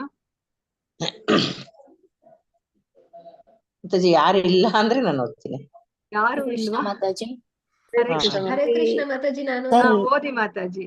ಸರ್ವೇ ಹಮಿ ವಿಧಿಕರಾಸ್ತವ ಸತ್ವಧಾಮ್ನೋ ಬ್ರಹ್ಮಾದಯೋ ವಯಮಿವೇಶ ನಚೋತಿ ಜಂತಃ ಕ್ಷೇಮಾಯ ಭೂತಾಯ ಹುತಾತ್ಮ ಸುಖಾಯ ಚಾಸ್ಯ ವಿಕ್ರೀಡಿತಂ ಭಗವತೋ ರುಚಿರಾವತಾರೈಃ. Hare Krishna Hare Krishna Mataji. Mataji. Word to word meaning ಓದಿ ಮಾತಾಜಿ. ಪದಾರ್ಥ. ಸರ್ವೇ ಎಲ್ಲ, ಹಿ ಖಂಡಿತವಾಗಿ, ಅಮಿ ಈ, ವಿಧಿಕರಃ ಆಜ್ಞಾಧಾರಕರು, ತವ ನಿನ್ನ, ಸತ್ವಧಾಮ್ನ ಯಾವಾಗಲೂ ಪರಮಾರ್ಥಿಕ ನೆಲೆಯಲ್ಲಿರುವ, ಬ್ರಹ್ಮ ಆದಯ ಬ್ರಹ್ಮದೇವನ ಮುಂದಾಳುತನದಲ್ಲಿ ಬಂದ ದೇವತೆಗಳು, ವಯಂ ನಮ್ಮಂತೆ, ಇವ ಅಂತೆ, ಈಶಾ ಹೇ ಭಗವಂತ, ನ ಅಲ್ಲ, ಚ ಮತ್ತು ಉದ್ವಿಜಂತಹ ನಾನು ಹೆದರಿದ್ದೇವೆ ನಿನ್ನ ಭಯಂಕರ ರೂಪವನ್ನು ಕಂಡು, ಕ್ಷೇಮಾಯ ಸಂರಕ್ಷಣೆಗೂ, ಭೂತಯೇ ಅಭಿವೃದ್ಧಿಗೂ, ಉತ ಹೇಳಿದೆ, ಆತ್ಮ ಸುಖಾಯ ಇಂತಹ ನಿನ್ನ ಲೀಲೆಗಳು ನಿನ್ನ ಸ್ವಂತ ಸಂತೋಷಕ್ಕಾಗಿ, ಚ ಮತ್ತು ಅಸ್ಯ ಈ ಲೌಕಿಕ ಜಗತ್ತಿನ, ವಿಕ್ರೀಡಿತಂ ವ್ಯಕ್ತಗೊಂಡಿದೆ, ಭಗವತಃ ನಿನ್ನ, ರುಚಿರ ಮನೋಹರವಾದ, ಅವತಾರೈ ನಿನ್ನ ಅವತಾರಗಳಿಂದ. ಅನುವಾದ. ಹೇ ಪ್ರಭುವೆ, ಬ್ರಹ್ಮನ ನೇತೃತ್ವದಲ್ಲಿ ಸಮಸ್ತ ದೇವತೆಗಳು ನಿನ್ನ ದಾಸರಾಗಿ ಅಲೌಕಿಕವಾದ ನೆಲೆಯಲ್ಲಿದ್ದಾರೆ. ಆದ್ದರಿಂದ ಅವರು ನಮ್ಮ ಹಾಗಲ್ಲ. ಪ್ರಹ್ಲಾದ ಮತ್ತು ಅವನ ಹಿರಣ್ಯಕಶಿಪು ಹೀಗೆ ಉಗ್ರವಾದ ರೂಪದಲ್ಲಿ ನೀನು ಪ್ರಕಟವಾಗಿರುವುದು ನಿನ್ನದೇ ಇಚ್ಛೆಯಂತೆ ಸಂಭವಿಸಿದೆ, ನಿನ್ನ ಲೀಲೆಯಾಗಿದೆ. ಇಂತಹ ಅವತಾರ ಉದ್ದೇಶ ವಿಶ್ವದ ರಕ್ಷಣೆ ಮತ್ತು ಸುಧಾರಣೆ ಆಗಿದೆ. ಹರೇ ಹರೇ ಕೃಷ್ಣ ಕೃಷ್ಣ ಮಾತಾಜಿ. ಧನ್ಯವಾದಗಳು ಮಾತಾಜಿ. ಧನ್ಯವಾದಗಳು ಮಾತಾಜಿ. ಧನ್ಯವಾದಗಳು. ಹರೇ ಕೃಷ್ಣ. ಸೊ ಇವಾಗ ನಿಮ್ಗೊಂದು ಪ್ರಶ್ನೆ ಇಲ್ಲಿ. ಸೊ ಇವಾಗ ನಿಮ್ಗೆ ಅನ್ನಿಸ್ಬೋದಲ್ವಾ, ಕೃಷ್ಣ ಅವನು ದೇವೋತ್ತಮ ಪರಮ ಪುರುಷ, ಅವನು ಸರ್ವಶಕ್ತಿ ಸಂಪನ್ನ ಅಲ್ವಾ, ಏನ್ ಬೇಕಾದ್ರೂ ಅವ್ನು ಮಾಡ್ಬೋದು. ಅವನು ಆ ಕೃಷ್ಣನ ರೂಪದಲ್ಲೇ ಬಂದು ಪ್ರಹ್ಲಾದನ ತಂದೆಯಾದ ಹಿರಣ್ಯಕಶಿಪುವನ್ನ ಅವರು ಸಂಹಾರ ಮಾಡ್ಬೋದಾಗಿತ್ತು ಅಲ್ವಾ. ಸೊ ಅವ್ರು ಯಾಕೆ ಅವರು ನರಸಿಂಹನ ರೂಪವನ್ನ ಯಾಕೆ ಅವರು ಎತ್ತಬೇಕಾಗಿತ್ತು ಅಲ್ವಾ, ಅಂತಹ ಉಗ್ರ ರೂಪವನ್ನ ಯಾಕೆ ಅವರು ಪಡಿಬೇಕಾಗಿತ್ತು? ಏನ್ ಅನ್ಸುತ್ತೆ ನಿಮ್ಗೆ? ಅವರಿಗೆ ಇದಿತ್ತಲ್ಲ ಮಾತಾಜಿ, ವರ ಇತ್ತಲ್ಲ. ಅವ್ರು ಕೇಳ್ಕೊಂಡಿದ್ದೆ ಆ ರೀತಿ ಅಲ್ವಾ ಮಾತಾಜಿ, ಪ್ರಾಣಿನೂ ಅಲ್ಲ ಮನುಷ್ಯನೂ ಅಲ್ಲ. ಬೆಳಿಗ್ಗೆ ಅಲ್ಲ ರಾತ್ರಿ ಅಲ್ಲ ಹ್ಮ್. ಹಾಗೆಲ್ಲ ಅಂದ್ರೆ ತನ್ನ ಭಕ್ತ ಕೊಟ್ಟಿರುವಂತಹ ವರವನ್ನ ಅಲ್ವಾ, ಅವ್ರು ಅದನ್ನ ಪೂರೈಸ್ಲಿಕ್ಕೋಸ್ಕರ ಅವರು ನರಸಿಂಹನ ರೂಪದಲ್ಲಿ ಅವ್ರು ಬರ್ಬೇಕಾಯ್ತು ಅಲ್ವಾ. ಆ ಒಂದು ಲೀಲೆಯನ್ನ ಮಾಡ್ಲಿಕ್ಕೋಸ್ಕರ ಅವರು ಆ ನರಸಿಂಹನ ರೂಪದಲ್ಲಿ ಅವ್ರು ಬರ್ಬೇಕಾಗಿತ್ತು ಅಲ್ವಾ. ಸೊ ಅಕಸ್ಮಾತ್ ಇದೇ ತರ ನಾವು ಯೋಚನೆ ಮಾಡಿದ್ರೆ, ಇವಾಗ ಬಲಿ ಮಹಾರಾಜ ಅವರು ಯಜ್ಞವನ್ನ ಮಾಡ್ತಾ ಇದ್ದಾಗ ಯಾರ ಅವ್ರ ಹತ್ರ ಹೋಗೋದು, ಹೋಗಿ ಅವರು ಏನು ದಾನವನ್ನ ಕೇಳೋದು? ವಾಮನ ಬದಲು ಇವಾಗ ನರಸಿಂಹನೇ ಏನಾದ್ರೂ ಹೋಗ್ಬಿಟ್ಟು ನರಸಿಂಹ ರೂಪದಲ್ಲಿ, ಇವಾಗ ಕೃಷ್ಣ ಏನಾದ್ರು ನರಸಿಂಹ ರೂಪದಲ್ಲಿ ಹೋಗ್ಬಿಟ್ಟು ದಾನವನ್ನ ಕೇಳಿದ್ರೆ ಹೇಗಿರ್ತಿತ್ತು? ಅಲ್ಲಿ ಅಲ್ಲಿ ನಡಿಲಿಕ್ಕೆ ಸಾಧ್ಯ ಆಗ್ತಿತ್ತಾ?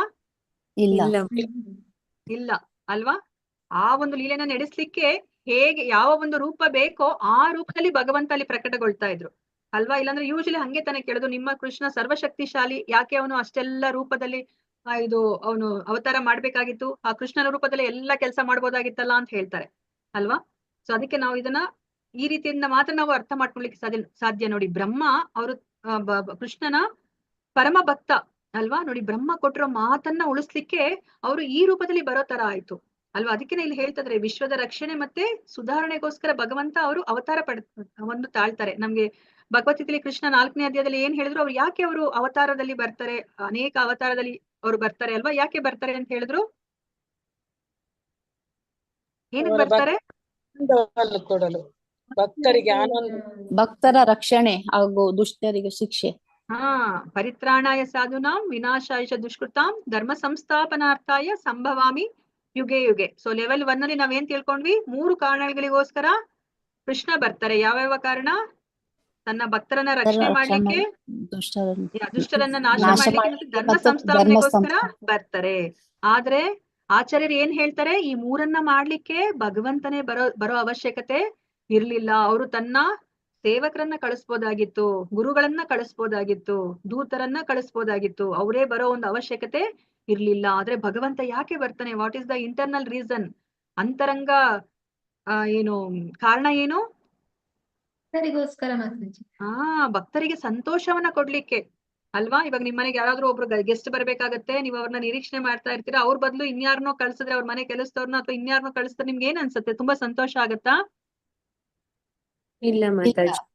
ಸ್ವತಃ ಅವರೇ ಬಂದ್ರೇನೆ ಸಂತೋಷ ಆಗೋದು ಅಲ್ವಾ. ಅದೇ ತರನೇ ಭಗವಂತನ ಭಕ್ತರಿಗೆ ಆ ಭಗವಂತ ಬಂದಾಗ ಅವ್ರಿಗೆ ತುಂಬಾ ಸಂತೋಷ ಆಗುತ್ತೆ. ಅದಕ್ಕೆ ತನ್ನ ಭಕ್ತರಿಗೆ ಸಂತೋಷವನ್ನ ಕೊಡ್ಲಿಕ್ಕೋಸ್ಕರ ಭಗವಂತ ಬರ್ತಾರೆ. ಇಲ್ಲ ಅಂತಂದ್ರೆ ದುಷ್ಟರನ್ನ ನಾಶ ಮಾಡ್ಲಿಕ್ಕೆ ಅವರು ಒಂದು ಸುನಾಮಿ ಕಳ್ಸಿದ್ರೆ ಸಾಕು. ಈಗ ಅವರು ಒಂದು ಕರೋನಾವನ್ನ ಕಳ್ಸಿದ್ರು, ಅಷ್ಟೇ ಸಾಕು ಅಲ್ವಾ. ಒಂದು ಭೂಕಂಪ ಸಾಕು, ಒಂದು ಅಗ್ನಿ ಅನಾಹುತ ಸಾಕು, ಎಲ್ಲರನ್ನ ಆಹುತಿ ತಗೊಳ್ಲಿಕ್ಕೆ ಅಲ್ವಾ.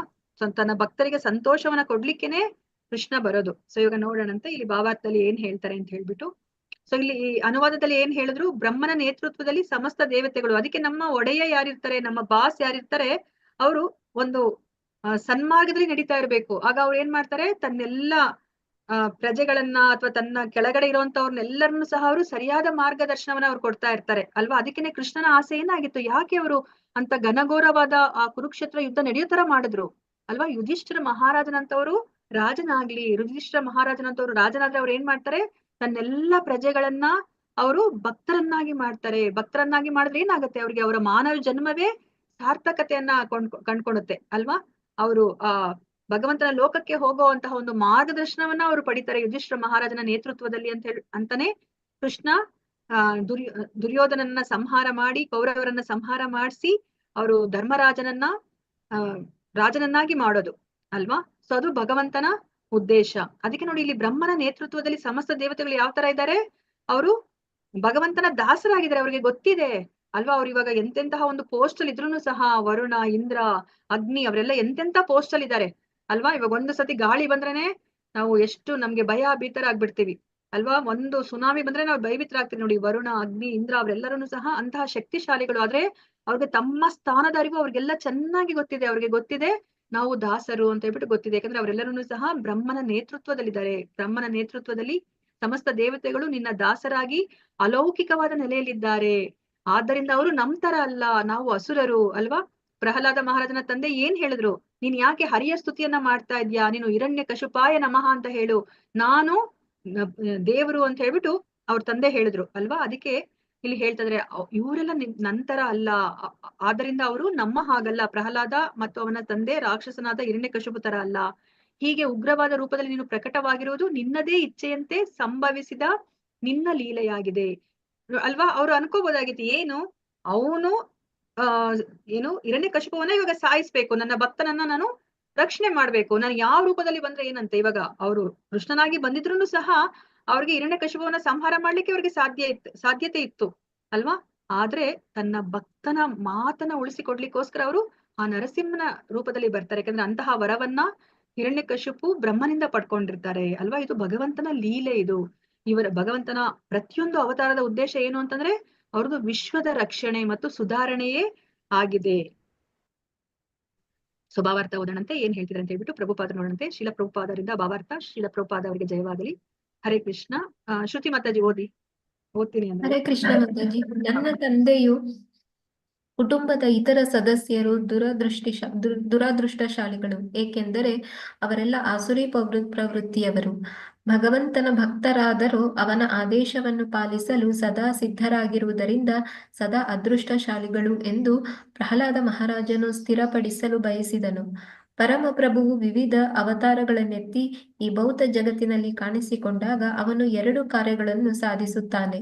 ಅವು ಭಕ್ತನನ್ನು ಅಥವಾ ಶಿಷ್ಯನನ್ನು ಸಂರಕ್ಷಿಸುವುದು ಹಾಗೂ ದುಷ್ಟನನ್ನು ಶಿಕ್ಷಿಸುವುದು. ಪರಿತ್ರಾಣಾಯ ಸಾಧೂನಾಂ ವಿನಾಶಾಯ ಚ ದುಷ್ಕೃತಾಂ.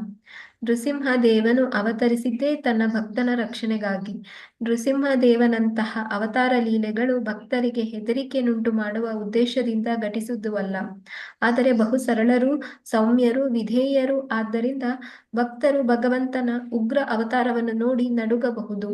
ಆದ್ದರಿಂದ ಭಗವಂತನು ಕೃಪೆ ಮಾಡಿ ಕ್ರೋಧವನ್ನು ಶಮನಗೊಳಿಸಿಕೊಳ್ಳಬೇಕು ಎಂದು ಈ ಮುಂದಿನ ಸ್ತೋತ್ರದಲ್ಲಿ ಪ್ರಹ್ಲಾದನು ಭಗವಂತನನ್ನು ಕೋರುತ್ತಾನೆ. ಹರೇ ಕೃಷ್ಣ. ಧನ್ಯವಾದಗಳು ಶ್ರುತಿ ಮಾತಾಜಿ. ಮಾತಾಜಿ ಏನ್ ಅರ್ಥ ಆಯ್ತು ಹೇಳಿ. ಅಂದ್ರೆ ಮಾತಾಜಿ, ಭಗವಂತ ಈ ಅವತಾರ ಎತ್ತಿ ಬರುವುದೇ ಭಕ್ತರಿಗೆ ಸಂತೋಷ ಪಡಿಸಲು, ಮತ್ತೆ ಶಿಷ್ಯರನ್ನ ರಕ್ಷಿಸಲು, ಮತ್ತೆ ದುಷ್ಟರನ್ನ ಸಂಹಾರ ಮಾಡಲು. ಅದನ್ನೇ ಭಗವದ್ಗೀತೆಯಲ್ಲಿ ಪರಿತ್ರಾಣಾಯ ಸಾಧುನಾಂ ವಿನಾಶಾಯ ಚ ದುಷ್ಕೃತಾಂ ಧರ್ಮ ಸಂಸ್ಥಾಪನಾರ್ಥಾಯ ಸಂಭವಾಮಿ ಯುಗೆ ಯುಗೆ ಅಂತ ಹೇಳ್ತಾರೆ. ಅಂದ್ರೆ ಪ್ರತಿ ಯುಗದಲ್ಲೂ ನಾನು ಅವತರಿಸುವುದು ಈ ಕಾರಣಗಳಿಗಾಗಿನೇ. ಇಲ್ಲಿ ನರಸಿಂಹದೇವ ಅವತಾರ ಆಗಿರೋದು ಕೂಡ ಭಕ್ತರಿಂದ ಹಿಡಿದು ಇದೆಲ್ಲಾ ದೇವಾನು ದೇವತೆಗಳಿಗೂ ಇದು ಭಯಾನಕ ಹುಟ್ಟಿಸುವಂತ ಒಂದು ಅವತಾರ. ಅರ್ಧ ಮನುಷ್ಯ ಅರ್ಧ ಪ್ರಾಣಿ. ಮತ್ತೆ ಇಂಥ ಒಂದು ಉಗ್ರವಾದ ಹಲ್ಲು, ಕೋರೆ, ದವಡೆ, ಉಗುರುಗಳು ಈ ರೀತಿ ಅವತಾರ ಏನಕ್ಕೆ ಎತ್ತಿ ಬಂದಿದ್ದೀನಿ ಅಂತಂದ್ರೆ ಒಬ್ಬ ದೈತ್ಯ ಹಿರಣ್ಯಕಶಿಪುವಿನ ಸಂಹಾರ ಮಾಡೋದಿಕ್ಕೆ, ಮತ್ತೆ ನನ್ನ ಅಪ್ಪಟ ಭಕ್ತ ಮತ್ತೆ ಪುಟ್ಟ ಮಗು ಬಾಲಕನನ್ನ ರಕ್ಷಿಸೋದಕ್ಕೋಸ್ಕರ ಇಂಥ ಒಂದು ಕ್ರೋಧಯುಕ್ತವಾದದ್ದನ್ನ ನರಸಿಂಹದೇವರನ್ನ ಸಮಾಧಾನ ಪಡಿಸ್ತಾ ಇದ್ದಾನೆ ಪ್ರಹ್ಲಾದ ಮಹಾರಾಜ. ಭಗವಂತನ ಕೃಪೆ ಮಾಡಿ ದಯವಿಟ್ಟು ನೀನು ಶಮನಗೊಳಿಸು ಅಂತ ಹೇಳಿ ಮುಂದಿನ ಇದ್ರಲ್ಲಿ ಶಮನಗೊಳಿಸು ಅಂತ ಹೇಳಿ ಪ್ರಾರ್ಥನೆ ಮಾಡ್ತಾನೆ ಮಾತಾಜಿ ಪ್ರಹ್ಲಾದ. ಧನ್ಯವಾದಗಳು ಶ್ರುತಿ. ಹರೇ ಕೃಷ್ಣ. ಅಲ್ವಾ. ಓಕೆ, ಇವಾಗ ಅಕಸ್ಮಾತ್ ನಾನು ನಿಮ್ಗೆ ಏನಾದ್ರು ಪ್ರಶ್ನೆ ಕೇಳಿದ್ರೆ ನೀವು ತುಂಬಾ ಅದೃಷ್ಟವಂತರು ಅಥವಾ ಅದೃಷ್ಟಶಾಲಿಗಳಲ್ವಾ ಅಂದ್ರೆ ನೀವೇನ್ ಹೇಳ್ತೀರಾ ಶ್ರುತಿ ಮಾತಾಜಿ? ಅಂದ್ರೆ ಈಗ ನಮ್ಗೆ ಅದೃಷ್ಟ ಇದೆ ಅಂತಾನೆ ಅನ್ಸುತ್ತೆ ಮಾತಾಜಿ. ಯಾಕೆಂತಂದ್ರೆ ಈ ಒಂದು ಪ್ಲಾಟ್ಫಾರ್ಮ್ ನಮ್ಗೆ ಸಿಕ್ಕಿದೆ, ಇಷ್ಟೆಲ್ಲ ಕೇಳ್ತಾ ಇದೀವಿ, ಇಷ್ಟೆಲ್ಲ ತಿಳ್ಕೊತಾ ಇದೀವಿ ಭಗವಂತನ ಬಗ್ಗೆ. ನಮ್ಗೆ ಭಗವಂತನ ವಿಚಾರ ನಮ್ಗೆ ಅಟ್ಲೀಸ್ಟ್ ತಿಳಿಸ್ತಾ ಇದ್ದಾರೆ ಮಾತಾಜಿ. ಇದರಿಂದ ನಾವು ಅದೃಷ್ಟಶಾಲಿಗಳೇ ಈ ಯುಗದಲ್ಲಿ ಅಂತ ಹೇಳ್ತೀನಿ ಮಾತಾಜಿ. ಧನ್ಯವಾದ. ಅಕಸ್ಮಾತ್ ನೀವೇನಾದ್ರೂ ಕೃಷ್ಣ ಪ್ರಜ್ಞೆಗೆ ಬರ್ಲಿಲ್ಲ, ಈ ಪ್ರಶ್ನೆನೆ ನಿಮ್ಗೆ ಆ ಸಮಯದಲ್ಲಿ ಕೇಳಿದಿದ್ರೆ ನೀವೇನ್ ಹೇಳ್ತಾ ಇದ್ರಿ ಶ್ರುತಿ ಮಾತಾಜಿ? ನೀವು ಅದೃಷ್ಟಶಾಲಿಗಳ ಅಂತ ಕೇಳಿದ್ರೆ ನೀವೇನ್ ಹೇಳ್ತಾ ಇದ್ರಿ? ಈ ಬದುಕಿರುವಂತ ಸಮಯದಲ್ಲಿ ಎಂದೂ ಗೊತ್ತೇ ಆಗ್ಲಿಲ್ಲ ಅಂತಂದ್ರೆ ಅಂಥ ಒಂದು ದುರಾದೃಷ್ಟ ಬೇರೆ ಇನ್ನೇನು ಇರಲ್ಲ ಮಾತಾಜಿ ಜೀವನದಲ್ಲಿ. ಇದೆಷ್ಟೋ ಒಂದು ಪುಣ್ಯದ ಫಲ ಇವಾಗ ಫಲಿಸ್ತಾ ಇದೆ ಅನ್ನೋ ಹಾಗೆ ಆಮ್, ಆ, ಗೊತ್ತಾಗಿದೆ ಮಾತಾಜಿ. ಕೃಷ್ಣ ಪ್ರಜ್ಞೆ ಬಗ್ಗೆ ಅರ್ಥ ಆಗಿದೆ. ಧನ್ಯವಾದಗಳು ಮಾತಾಜಿ. ಅಲ್ವಾ, ನಮ್ಗೆ ಇದಕ್ಕಿಂತ ಮುಂಚೆ ಕೃಷ್ಣ ಪ್ರಜ್ಞೆಗೆ ಬರಕಿನ ಮುಂಚೆ ನಮ್ಗೆ ಏನಾದ್ರು ಯಾರಾದ್ರೂ ಬಂದು ನೀವು ತುಂಬಾ ಅದೃಷ್ಟವಂತ ಅಂತ ಕೇಳಿದ್ರೆ ನಾವೇನ್ ಹೇಳ್ತಾ ಇದ್ವಿ? ಅಯ್ಯೋ, ನನ್ನ ಹತ್ರ ಅಷ್ಟೊಂದ್ ಹಣ ಇಲ್ಲ, ಬೇರೆಯವ್ರ ಹತ್ರ ಅಷ್ಟೊಂದ್ ಹಣ ಇದೆ, ನನ್ನ ಸೌಂದರ್ಯ ಇಷ್ಟೊಂದ್ ನನ್ನ ಹತ್ರ ಇಲ್ಲ, ಇನ್ನೊಬ್ರು ಎಷ್ಟು ಸುಂದರವಾಗಿದ್ದಾರೆ ಅಲ್ವಾ, ನನ್ನ ಅಧಿಕಾರದಲ್ಲಿ ಇಲ್ಲ ಅಂತ ಹೇಳ್ಬಿಟ್ಟು ಏನೆಲ್ಲ ಇಲ್ಲ ಇತ್ತೋ ಅದನ್ನೇ ನಾವು ಯೋಚನೆ ಮಾಡ್ತಿದ್ವಿ. ಈ ಭೌತಿಕ ಪ್ರಪಂಚದಲ್ಲಿ ಬದುಕ್ಲಿಕ್ಕೆ ಏನೆಲ್ಲ ಬೇಕೋ ಆ ವಿಷಯಗಳನ್ನೇ ಯೋಚನೆ ಮಾಡಿ ನಾನು ಅದೃಷ್ಟಶಾಲಿನೋ ಅಥವಾ ಅದೃಷ್ಟಶಾಲಿ ಅಲ್ವೋ ಅಥವಾ ದುರದೃಷ್ಟಶಾಲಿನೋ ಅಂತ ಯೋಚನೆ ಮಾಡ್ತಿದ್ವಿ ಅಲ್ವಾ. ಆದ್ರೆ ನಿಜವಾದ ಅರ್ಥದಲ್ಲಿ ಅದೃಷ್ಟಶಾಲಿ ಅನ್ನೋರು ಯಾರು? ಯಾರು ಭಗವಂತನ ಭಕ್ತಿಯನ್ನ ಮಾಡ್ತಾರೆ ಈ ಮನುಷ್ಯ ಜನ್ಮವನ್ನ ಅವ್ರಿಗೆ ಸಿಕ್ಕಿದಾಗ ಅವರು ನಿಜವಾದ ಅದೃಷ್ಟಶಾಲಿಗಳು ಅಂತ ಗೊತ್ತಾಗಿದೆ ಅಲ್ವಾ. ನೋಡಿ, ಇವಾಗ ನಾವೆಲ್ಲನೂ ಸಹ ಎಷ್ಟು ಅದೃಷ್ಟಶಾಲಿಗಳು ಅಲ್ವಾ. ನಮ್ಗೆ ಈ ಶೀಲ ಪ್ರಭುಪಾದಂತಹ ಜಗದ್ಗುರುಗಳ ಸಂಪರ್ಕ ಬಂದಿದೆ ಅಲ್ವಾ, ಅಂತಹ ವೈಷ್ಣವರ ಶುದ್ಧ ಭಕ್ತರ ಸಂಪರ್ಕ ಬಂದಿದೆ. ಸೊ ಅದಕ್ಕೆ ನೋಡಿ ಇಲ್ಲಿ ಹೇಳ್ತಾ ಇದ್ದಾರೆ, ಪ್ರಹ್ಲಾದ ಮಹಾರಾಜ ಏನ್ ಹೇಳ್ತಿದ್ದಾರೆ ನೋಡಿ, ಅವ್ರು ಎಷ್ಟು ಸಿರಿವಂತರು ಅಲ್ವಾ. ಅವರು ರಾಜನ ಮಗ ಪ್ರಹ್ಲಾದ ಅಲ್ವಾ. ಅವ್ರು ಸಾಮಾನ್ಯ ರಾಜ ಅಲ್ಲ. ಹಿರಣ್ಯಕಶಿಪು ದೇವತೆಗಳನ್ನೇ ಸಹ ಅವರು ತಮ್ಮ ಕಾಲ ಕೆಳಗಡೆ ಇಟ್ಕೊಂಡಿದ್ರು. ಒಂದೊಂದು ಮೆಟ್ಟಿಲಾಗಿ ಅವ್ರು ಹತ್ಕೊಂಡ್ ಬಂದು ದೇವತೆಗಳನ್ನ, ಅಷ್ಟ ದಿಕ್ಪಾಲಕರನ್ನ ಒಂದೊಂದು ಮೆಟ್ಟಿಲ ಮೇಲೆ ಅವ್ರನ್ನ ಮಲಗೋತರ ಮಾಡಿ ಅವ್ರ ಬೆನ್ನ ಮೇಲೆ ಕಾಲಿಟ್ಕೊಂಡು ಬಂದು ಅವರು ತಮ್ಮ ಸಿಂಹಾಸನದ ಮೇಲೆ ಕುತ್ಕೋತಾ ಇದ್ರು. ಅಂದ್ರೆ ಇಡೀ ಬ್ರಹ್ಮಾಂಡವನ್ನೇ ಅವರು ತಮ್ಮ ಕೈಯಲ್ಲಿ ಇಟ್ಕೊಂಡಿದ್ರು. ಅವ್ರು ಒಂದು ಉಬ್ಬನ್ನ ಅವರು ಮೇಲೆ ಮಾಡಿದ್ರೆ ಸಾಕು, ದೇವತೆಗಳು ಅವ್ರ ಕೆಲಸ, ಅವ್ರು ಏನ್ ಹೇಳ್ತಾರೆ ಹಿರಣ್ಯಕಶಿಪು ಆ ಕೆಲಸವನ್ನ ಅವ್ರು ಮಾಡ್ತಾ ಇದ್ರು. ಅಷ್ಟು ನಡುಕ್ತಾ ಇದ್ರು ಎಲ್ಲ ದೇವಾನ್ ದೇವತೆಗಳೇ ಅಲ್ವಾ. ಅಂತವ್ರ ಮಗ ನೋಡಿ ಏನ್ ಹೇಳ್ತಿದ್ದಾರೆ ಪ್ರಹ್ಲಾದ, ದುರಾದೃಷ್ಟಶಾಲಿ ಅಂತ ಹೇಳ್ತಿದ್ದಾರೆ. ನಾನೊಬ್ನೇ ಅಲ್ಲ, ನನ್ನ ತಂದೆನೂ ಸಹ ದುರಾದೃಷ್ಟಶಾಲಿ ಅಂತ ಹೇಳ್ತಾ ಇದ್ದಾರೆ. ನನ್ನ ತಂದೆಯು ಕುಟುಂಬದ ಇತರ ಸದಸ್ಯರು ದುರಾದೃಷ್ಟಶಾಲಿಗಳು ಅಲ್ವಾ. ಯಾಕೆ ಅಂತಂದ್ರೆ ಅವರೆಲ್ಲ ಆಸುರಿ ಪ್ರವೃತ್ತಿಯವರು ಅಲ್ವಾ. ಅವ್ರಿಗೆ ದೇವರ ಆ ಒಂದು ಸ್ಥಾನ ಮಾನವೇ ಅವ್ರಿಗೆ ಗೊತ್ತಿಲ್ಲ. ಭಗವಂತನ ಆ ಸರ್ವೋಚ್ಚ ಸ್ಥಾನವನ್ನ ಅವ್ರು ಅರ್ಥ ಮಾಡ್ಕೊಂಡಿಲ್ಲ. ಆದ್ರೆ ಭಗವಂತನ ಭಕ್ತರು ಆತರ ಅಲ್ಲ. ಅವ್ರು ಯಾವಾಗ್ಲೂ ಭಗವಂತನ ಆದೇಶವನ್ನ ಪಾಲಿಸ್ಲಿಕ್ಕೆ ಅವರು ಸದಾ ಸಿದ್ಧರಾಗಿರ್ತಾರೆ. ಅವರು ಅದೃಷ್ಟಶಾಲಿಗಳು. ನೋಡಿ ಇಲ್ಲಿ ಯಾರು ಹೇಳ್ತಾರೆ, ಭಗವಂತನ ಭಕ್ತರಂದ್ರೆ ಅವರು ದಾಸರು ಅಲ್ವಾ. ಇವಾಗ ನೀವು ನೋಡಿರೋ ಹಾಗೇನೆ ಇವಾಗ ಇನಿಷಿಯೇಷನ್ ಆದ್ಮೇಲೆ ಅವ್ರಿಗೆ ಏನ್ ಹೆಸರು ಹೇಳ್ತಾರೆ? ದಾಸ ದಾಸಿ ಅಂತಾರೆ. ದಾಸ ದಾಸಿ ಅಂತ ಹೆಸರು ಇಟ್ಕೊಂಡ್ಬಿಟ್ಟು ಅವ್ರನ್ನ ಯಾರಾದ್ರೂ ಅದೃಷ್ಟಶಾಲಿಗಳು ಅಂತಾರ? ಇವಾಗ ಯಾರ ಮನೇಲಾದ್ರೂ ಒಬ್ರು ಯಾರಾದ್ರೂ ಕೆಲಸ ಮಾಡ್ತಿದ್ರೆ ಅವ್ರನ್ನ ನಾವು ಅದೃಷ್ಟಶಾಲಿಗಳು ಅಂತೀವ? ಇಲ್ಲ. ಆದ್ರೆ ಭಗವಂತನ ದಾಸ ದಾಸಿಯರಾದ್ರೆ ಅವ್ರನ್ನ ಅದೃಷ್ಟಶಾಲಿಗಳು ಅಂತ ಹೇಳ್ಬಿಟ್ಟು ಇಲ್ಲಿ ಪ್ರಭುಪಾದರು ನಮ್ಗೆ ಅರ್ಥ ಮಾಡಿಸ್ತಾ ಇದ್ದಾರೆ ಎಂದು ಪ್ರಹ್ಲಾದ ಮಹಾರಾಜನು ಸ್ಥಿರಪಡಿಸಲು ಬಯಸಿದನು. ಪರಮ ಪ್ರಭುವು ವಿವಿಧ ಅವತಾರಗಳನ್ನೆತ್ತಿ ಈ ಭೌತಿಕ ಜಗತ್ತಲ್ಲಿ ಕಾಣಿಸಿಕೊಂಡಾಗ ಅವನು 2 ಕಾರ್ಯಗಳನ್ನ ಸಾಧಿಸುತ್ತಾನೆ ಅಲ್ವಾ. ಇವಾಗ ಅವರು ನರಸಿಂಹ ರೂಪದಲ್ಲಿ ಬಂದಿದ್ದಾರೆ ಅಂತಂದ್ರೆ ಅವ್ರು ಇಲ್ಲಿ 2 ಕಾರ್ಯಗಳನ್ನ ಮಾಡ್ತಾ ಇದ್ದಾರೆ. ಏನ್ ಮಾಡ್ತಾ ಇದಾರೆ? ಪ್ರಹ್ಲಾದ ತನ್ನ ಭಕ್ತ ಅಲ್ವಾ, ಅವನಿಗೆ ಸಾಯುವಂತಹ ಒಂದು ಸ್ಥಿತಿ ಬಂದಾಗ್ಲೂ ಸಹ ಅವನು ಹರಿಭಕ್ತಿಯನ್ನ ಅವನು ಬಿಡದೇ ಇಲ್ಲ ಅಲ್ವಾ. ತಮ್ಮ ತಂದೆ ಇವಾಗ ಸಾಯಿಸ್ತಾ ಇದಾರೆ ಅಂತ ಗೊತ್ತಾಗ್ತಿದೆ, ಕ್ಷಣ ಕ್ಷಣನೂ ಅವರು ಎಷ್ಟೊಂದು ವಿಧದಿಂದ ಪ್ರಹ್ಲಾದ ಮಹಾರಾಜನನ್ನ ಸಾಯಿಸ್ಲಿಕ್ಕೆ ನೋಡ್ತಾ ಇದ್ದಾರೆ. ಅಯ್ಯೋ, ನಾನಿನ್ನೇನ್ ಸತ್ತೇ ಹೋಗ್ತೀನಲ್ವಾ, ಸರಿ ಬಿಡು, ನಮ್ ತಂದೆ ಹೆಸರೇ ಅಲ್ವಾ, ಹಿರಣ್ಯಕಶಿಪಾಯ ನಮಃ ಅಂತ ಹೇಳಣಂತೆ ಅಂತ ಹೇಳ್ಬಿಟ್ಟು ಅವ್ರು ಯಾವತ್ತೂ ಮನ್ಸನ್ನ ಬದಲಾಯಿಸ್ಕೊಳ್ಳಿಲ್ಲ ಅಲ್ವಾ. ಅವರು ಹರಿಯ ಮೇಲೆ ಪರಿಪೂರ್ಣವಾದ ನಂಬಿಕೆಯನ್ನು ಇಟ್ಕೊಂಡು ಅವ್ರು ಹರಿ ಧ್ಯಾನದಲ್ಲೇ ತಮ್ಮನ್ನ ತಾವು ತೊಡಗಿಸ್ಕೊಂಡಿದ್ರು. ಸೊ ಅದಕ್ಕೋಸ್ಕರ ಇಲ್ಲಿ ನರಸಿಂಹ ತನ್ನ ಭಕ್ತ ಮತ್ತೆ ತನ್ನ ಶಿಷ್ಯನಾದ ಪ್ರಹ್ಲಾದನನ್ನ ಕಾಪಾಡ್ಲಿಕ್ಕೆ ಬರ್ತಾರೆ. ಅದೇ ಸಮಯದಲ್ಲಿ ಪ್ರಹ್ಲಾದನ ತಂದೆಯಾದ ಹಿರಣ್ಯಕಶಿಪುವನ್ನ ಅವನು ದುಷ್ಟ, ಅವನನ್ನ ಶಿಕ್ಷಿಸ್ಲಿಕ್ಕೆ ಬರ್ತಾ ಇದ್ದಾರೆ. ಇವಾಗ ನರಸಿಂಹ ಅವತರಿಸಿದ್ದೇ ತನ್ನ ಭಕ್ತರ ರಕ್ಷಣೆಗಾಗಿ. ಅವ್ರ ಮೇನ್ ಪರ್ಪಸ್ ಏನು? ಅವರು ತನ್ನ ಭಕ್ತನನ್ನ ರಕ್ಷಣೆ ಮಾಡ್ಬೇಕು ಅಂತ ಹೇಳ್ಬಿಟ್ಟು ಅವರು ಬರ್ತಾರೆ. ನೃಸಿಂಹ ದೇವನಂತಹ ಅವತಾರ ಲೀಲೆಗಳು ಭಕ್ತರಿಗೆ ಹೆದರಿಕೆಯನ್ನು ಉಂಟು ಮಾಡುವ ಉದ್ದೇಶದಿಂದ ಘಟಿಸುದುವಲ್ಲ. ಅಂದ್ರೆ ಇವಾಗ ಇಲ್ಲಿ ಅಲ್ಲಿರೋರೆಲ್ಲ ಭಕ್ತರೆ, ಯಾಕಂದ್ರೆ ಎಲ್ಲ ರಾಕ್ಷಸರೆಲ್ಲ ಸಂಹಾರ ಆಗ್ಬಿಟ್ಟಿದ್ದಾರೆ. ಹೀಗಾದ್ರೆ ಇಲ್ಲಿ ನರಸಿಂಹನ ಉಗ್ರ ರೂಪವನ್ನ ನೋಡಿ ಅಲ್ಲಿರುವಂತಹ ಭಕ್ತರೆಲ್ಲರನ್ನೂ ಸಹ ನಡುಕ್ತಾ ಇದ್ದಾರೆ. ಆದ್ರೆ ನರಸಿಂಹನ ಉದ್ದೇಶ ಎಲ್ಲರನ್ನ ಭಯಗೊಳಿಸ್ಬೇಕು ಅಂತ ಇರ್ಲಿಲ್ಲ, ತನ್ನ ಭಕ್ತನನ್ನ ಅವರು ರಕ್ಷಣೆ ಮಾಡ್ಕೋಬೇಕು ಅನ್ನೋದೇ ಅವರ ಉದ್ದೇಶ ಆಗಿತ್ತು. ಆದ್ರೆ ಭಕ್ತರೆಲ್ಲ ತುಂಬಾ ಸರಳರು, ಅವರು ಸೌಮ್ಯರಾಗಿರ್ತಾರೆ, ವಿಧೇಯರಾಗಿರ್ತಾರೆ. ಅವ್ರಿಗೆ ಭಕ್ತರಿಗೆಲ್ಲರಿಗೂ ಸಹ ಅಂತಹ ಭಕ್ತರಿಗೆ ಭಗವಂತನ ಉಗ್ರ ರೂಪವನ್ನ ನೋಡಿ ಅವ್ರಿಗೆ ಭಯ ಆಗುತ್ತೆ. ಅದಕ್ಕೋಸ್ಕರ ನೀನು ಕೋಪ ಮಾಡ್ಕೊಂಡಲ್ಲಿ ನಿನ್ನ ಕ್ರೋಧವನ್ನ ಶಮನಗೊಳಿಸ್ಕೊಂಡು ನೀನು ಎಲ್ಲರ ಮೇಲೆ, ನಿನ್ನ ಭಕ್ತರ ಮೇಲೆ ಕೃಪೆ ಮಾಡ್ಬಿಟ್ಟು ನೀನು ನಿನ್ನ ಶಾಂತ ರೂಪವನ್ನ ತೋರಿಸು ಅಂತ ಹೇಳ್ಬಿಟ್ಟು ಇಲ್ಲಿ ಪ್ರಹ್ಲಾದ ಮುಂದಿನ ಶ್ಲೋಕಗಳಲ್ಲಿ ಪ್ರಾರ್ಥನೆಯನ್ನ ಮಾಡ್ತಾರೆ. ನಾವು ಮುಂದಿನ ವಾರದಲ್ಲಿ ನಾವು ನೋಡೋಣಂತೆ ಏನು ಪ್ರಾರ್ಥನೆಯನ್ನ ಮಾಡ್ತಾರೆ ಪ್ರಹ್ಲಾದ ಅಂತ ಹೇಳ್ಬಿಟ್ಟು. ಪ್ರಹ್ಲಾದ ಮಹಾರಾಜ್ ಕಿ ಜೈ, ನರಸಿಂಹ ದೇವ್ ಕಿ ಜೈ, ಇಲ್ಲಿ ನೆರೆದಿರುವ ಅನಂತ ಕೋಟಿ ವೈಷ್ಣವ ಭಕ್ತರೊಂದಿಗೆ ಕಿ ಜೈ, ಭಾಗವತ ಗ್ರಂಥ ಮಹಾರಾಜ್ ಕಿ ಜೈ, ಶಿಲ ಪ್ರಭುಪಾದ್ ಕಿ ಜೈ, ಶಿಲ ಗುರುದೇವ್ ಕಿ ಜೈ. ವಾಂಚಕಲ್ಪತೃಭ್ಯಶ್ಚ ಕೃಪಾ ಸಿಂಧು ಬೇವಚ ಪತಿತನಾಂ ಪಾವನೇಭ್ಯೋ ವೈಷ್ಣವೇಭ್ಯೋ ನಮೋ ನಮಃ. ಹರೇ ಕೃಷ್ಣ ಕೃಷ್ಣ ಕೃಷ್ಣ ಹರೇ ಹರೇ, ಹರೇ ರಾಮ ರಾಮ ರಾಮ ಹರೇ ಹರೇ. ಹರೇ ಕೃಷ್ಣ. ಇವತ್ತಿನ ದಿವಸ ನಾವು ಮುಖ್ಯವಾಗಿ ಏನನ್ನ ತಿಳ್ಕೊಂಡ್ವಿ? ಭಗವಂತ ಅವರು ಯಾವುದೇ ಒಂದು ಆ ಗುಣಗಳಿಗೆ ಅವರು ಒಲಿಯೋದಿಲ್ಲ. ಅವರು ಒಲಿಯೋದು ಭಕ್ತಿಗೆ ಮಾತ್ರನೇ ಅವರು ಆಕರ್ಷಿತರಾಗ್ತಾರೆ. ಇವಾಗ ಒಬ್ಬ ವ್ಯಕ್ತಿ ಭಕ್ತಿನ ತೋರಿಸಿದ್ರೆ ಮಾತ್ರನೇ ಅದರಿಂದ ಅವರು ಆಕರ್ಷಿತಗೊಳ್ತಾರೆ ಅಂತ ನಾವು ತಿಳ್ಕೊಂಡ್ವಿ. ಸೊ ಭಗವಂತನ ಒಲಿಸ್ಕೊಳ್ಲಿಕ್ಕೆ ಬೇರೆ ಯಾವುದೇ ಒಂದು ಅರ್ಹತೆ ಬೇಡ, ಭಕ್ತಿಯೊಂದನ್ನ ಮಾಡಿದ್ರೆ ಸಾಕು ಅಂತ ಹೇಳ್ಬಿಟ್ಟು ನಾವು ತಿಳ್ಕೊಂಡ್ವಿ. ಮತ್ತೆ ನಾವು ಹೇಗೆ ಪ್ರಾರ್ಥನೆಯನ್ನ ಮಾಡ್ಬೇಕು, ಯಾಕೆ ಪ್ರಾರ್ಥನೆಯನ್ನ ಮಾಡ್ಬೇಕು ಅಂತನೂ ಸಹ ಇವತ್ತಿನ ದಿವಸ ನಾವು ತಿಳ್ಕೊಂಡ್ವಿ. ಸೊ ಅದಕ್ಕೋಸ್ಕರ ನಾವು ಪ್ರತಿದಿನ ಪ್ರತಿ ಕ್ಷಣ ನಾವು ಭಗವಂತನಿಗೆ ನಾವು ಪ್ರಾರ್ಥನೆಯನ್ನ ಮಾಡ್ಬೇಕು. ಮತ್ತೆ ಬೆಳಗ್ಗೆ ಎದ್ದ ತಕ್ಷಣ ನಾವು ಅದನ್ನ ಹ್ಯಾಬಿಟ್ ಮಾಡ್ಕೋಬೇಕು. ಅಲ್ಲ ನಮ್ಗೆ ಕಂಡು ಬಿಟ್ಟಾಗ ನಮ್ಗೆ ಒಂದು ದಿನ ಕೊಡ್ತಾ ಇದ್ದಾನೆ ಭಗವಂತ ಅವನ ಭಕ್ತಿಯನ್ನ ಮಾಡ್ಲಿಕ್ಕೆ.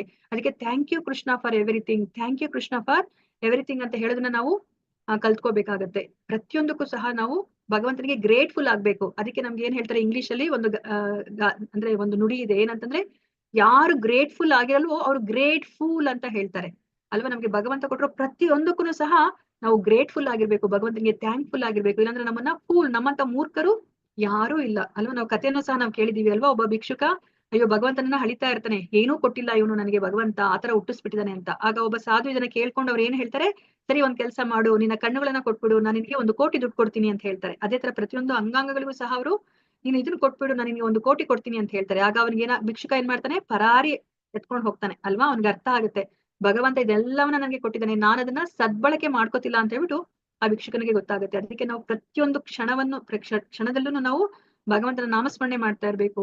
ಒಂದು ಕ್ಷಣನೂ ನಾವು ಕೃಷ್ಣನ ಮರೆತು ಇರಬಾರ್ದು. ಹರೇ ಕೃಷ್ಣ, ಧನ್ಯವಾದಗಳು. ಹರೇ ಕೃಷ್ಣ. ಎಲ್ಲರನ್ನೂ ಸಹ ನೀವು ಇದು ಭಕ್ತಿಯ ಹಂತಗಳು ಇದಕ್ಕೆ ನೀವು ಫಿಲ್ ಮಾಡಿದ್ರಾ? ಸೊ ಎಲ್ಲರೂ ನೀವು ಶಿಕ್ಷಾ ಸೆರೆಮನಿ ಅಟೆಂಡ್ ಮಾಡಿ ನೀವು ಭಗವಂತನ ಕೃಪೆಗೆ ಪಾತ್ರರಾದ್ರ? ಹರೇ ಕೃಷ್ಣ. ಮಾತಾಜಿ, ಮಾತಾಜಿ.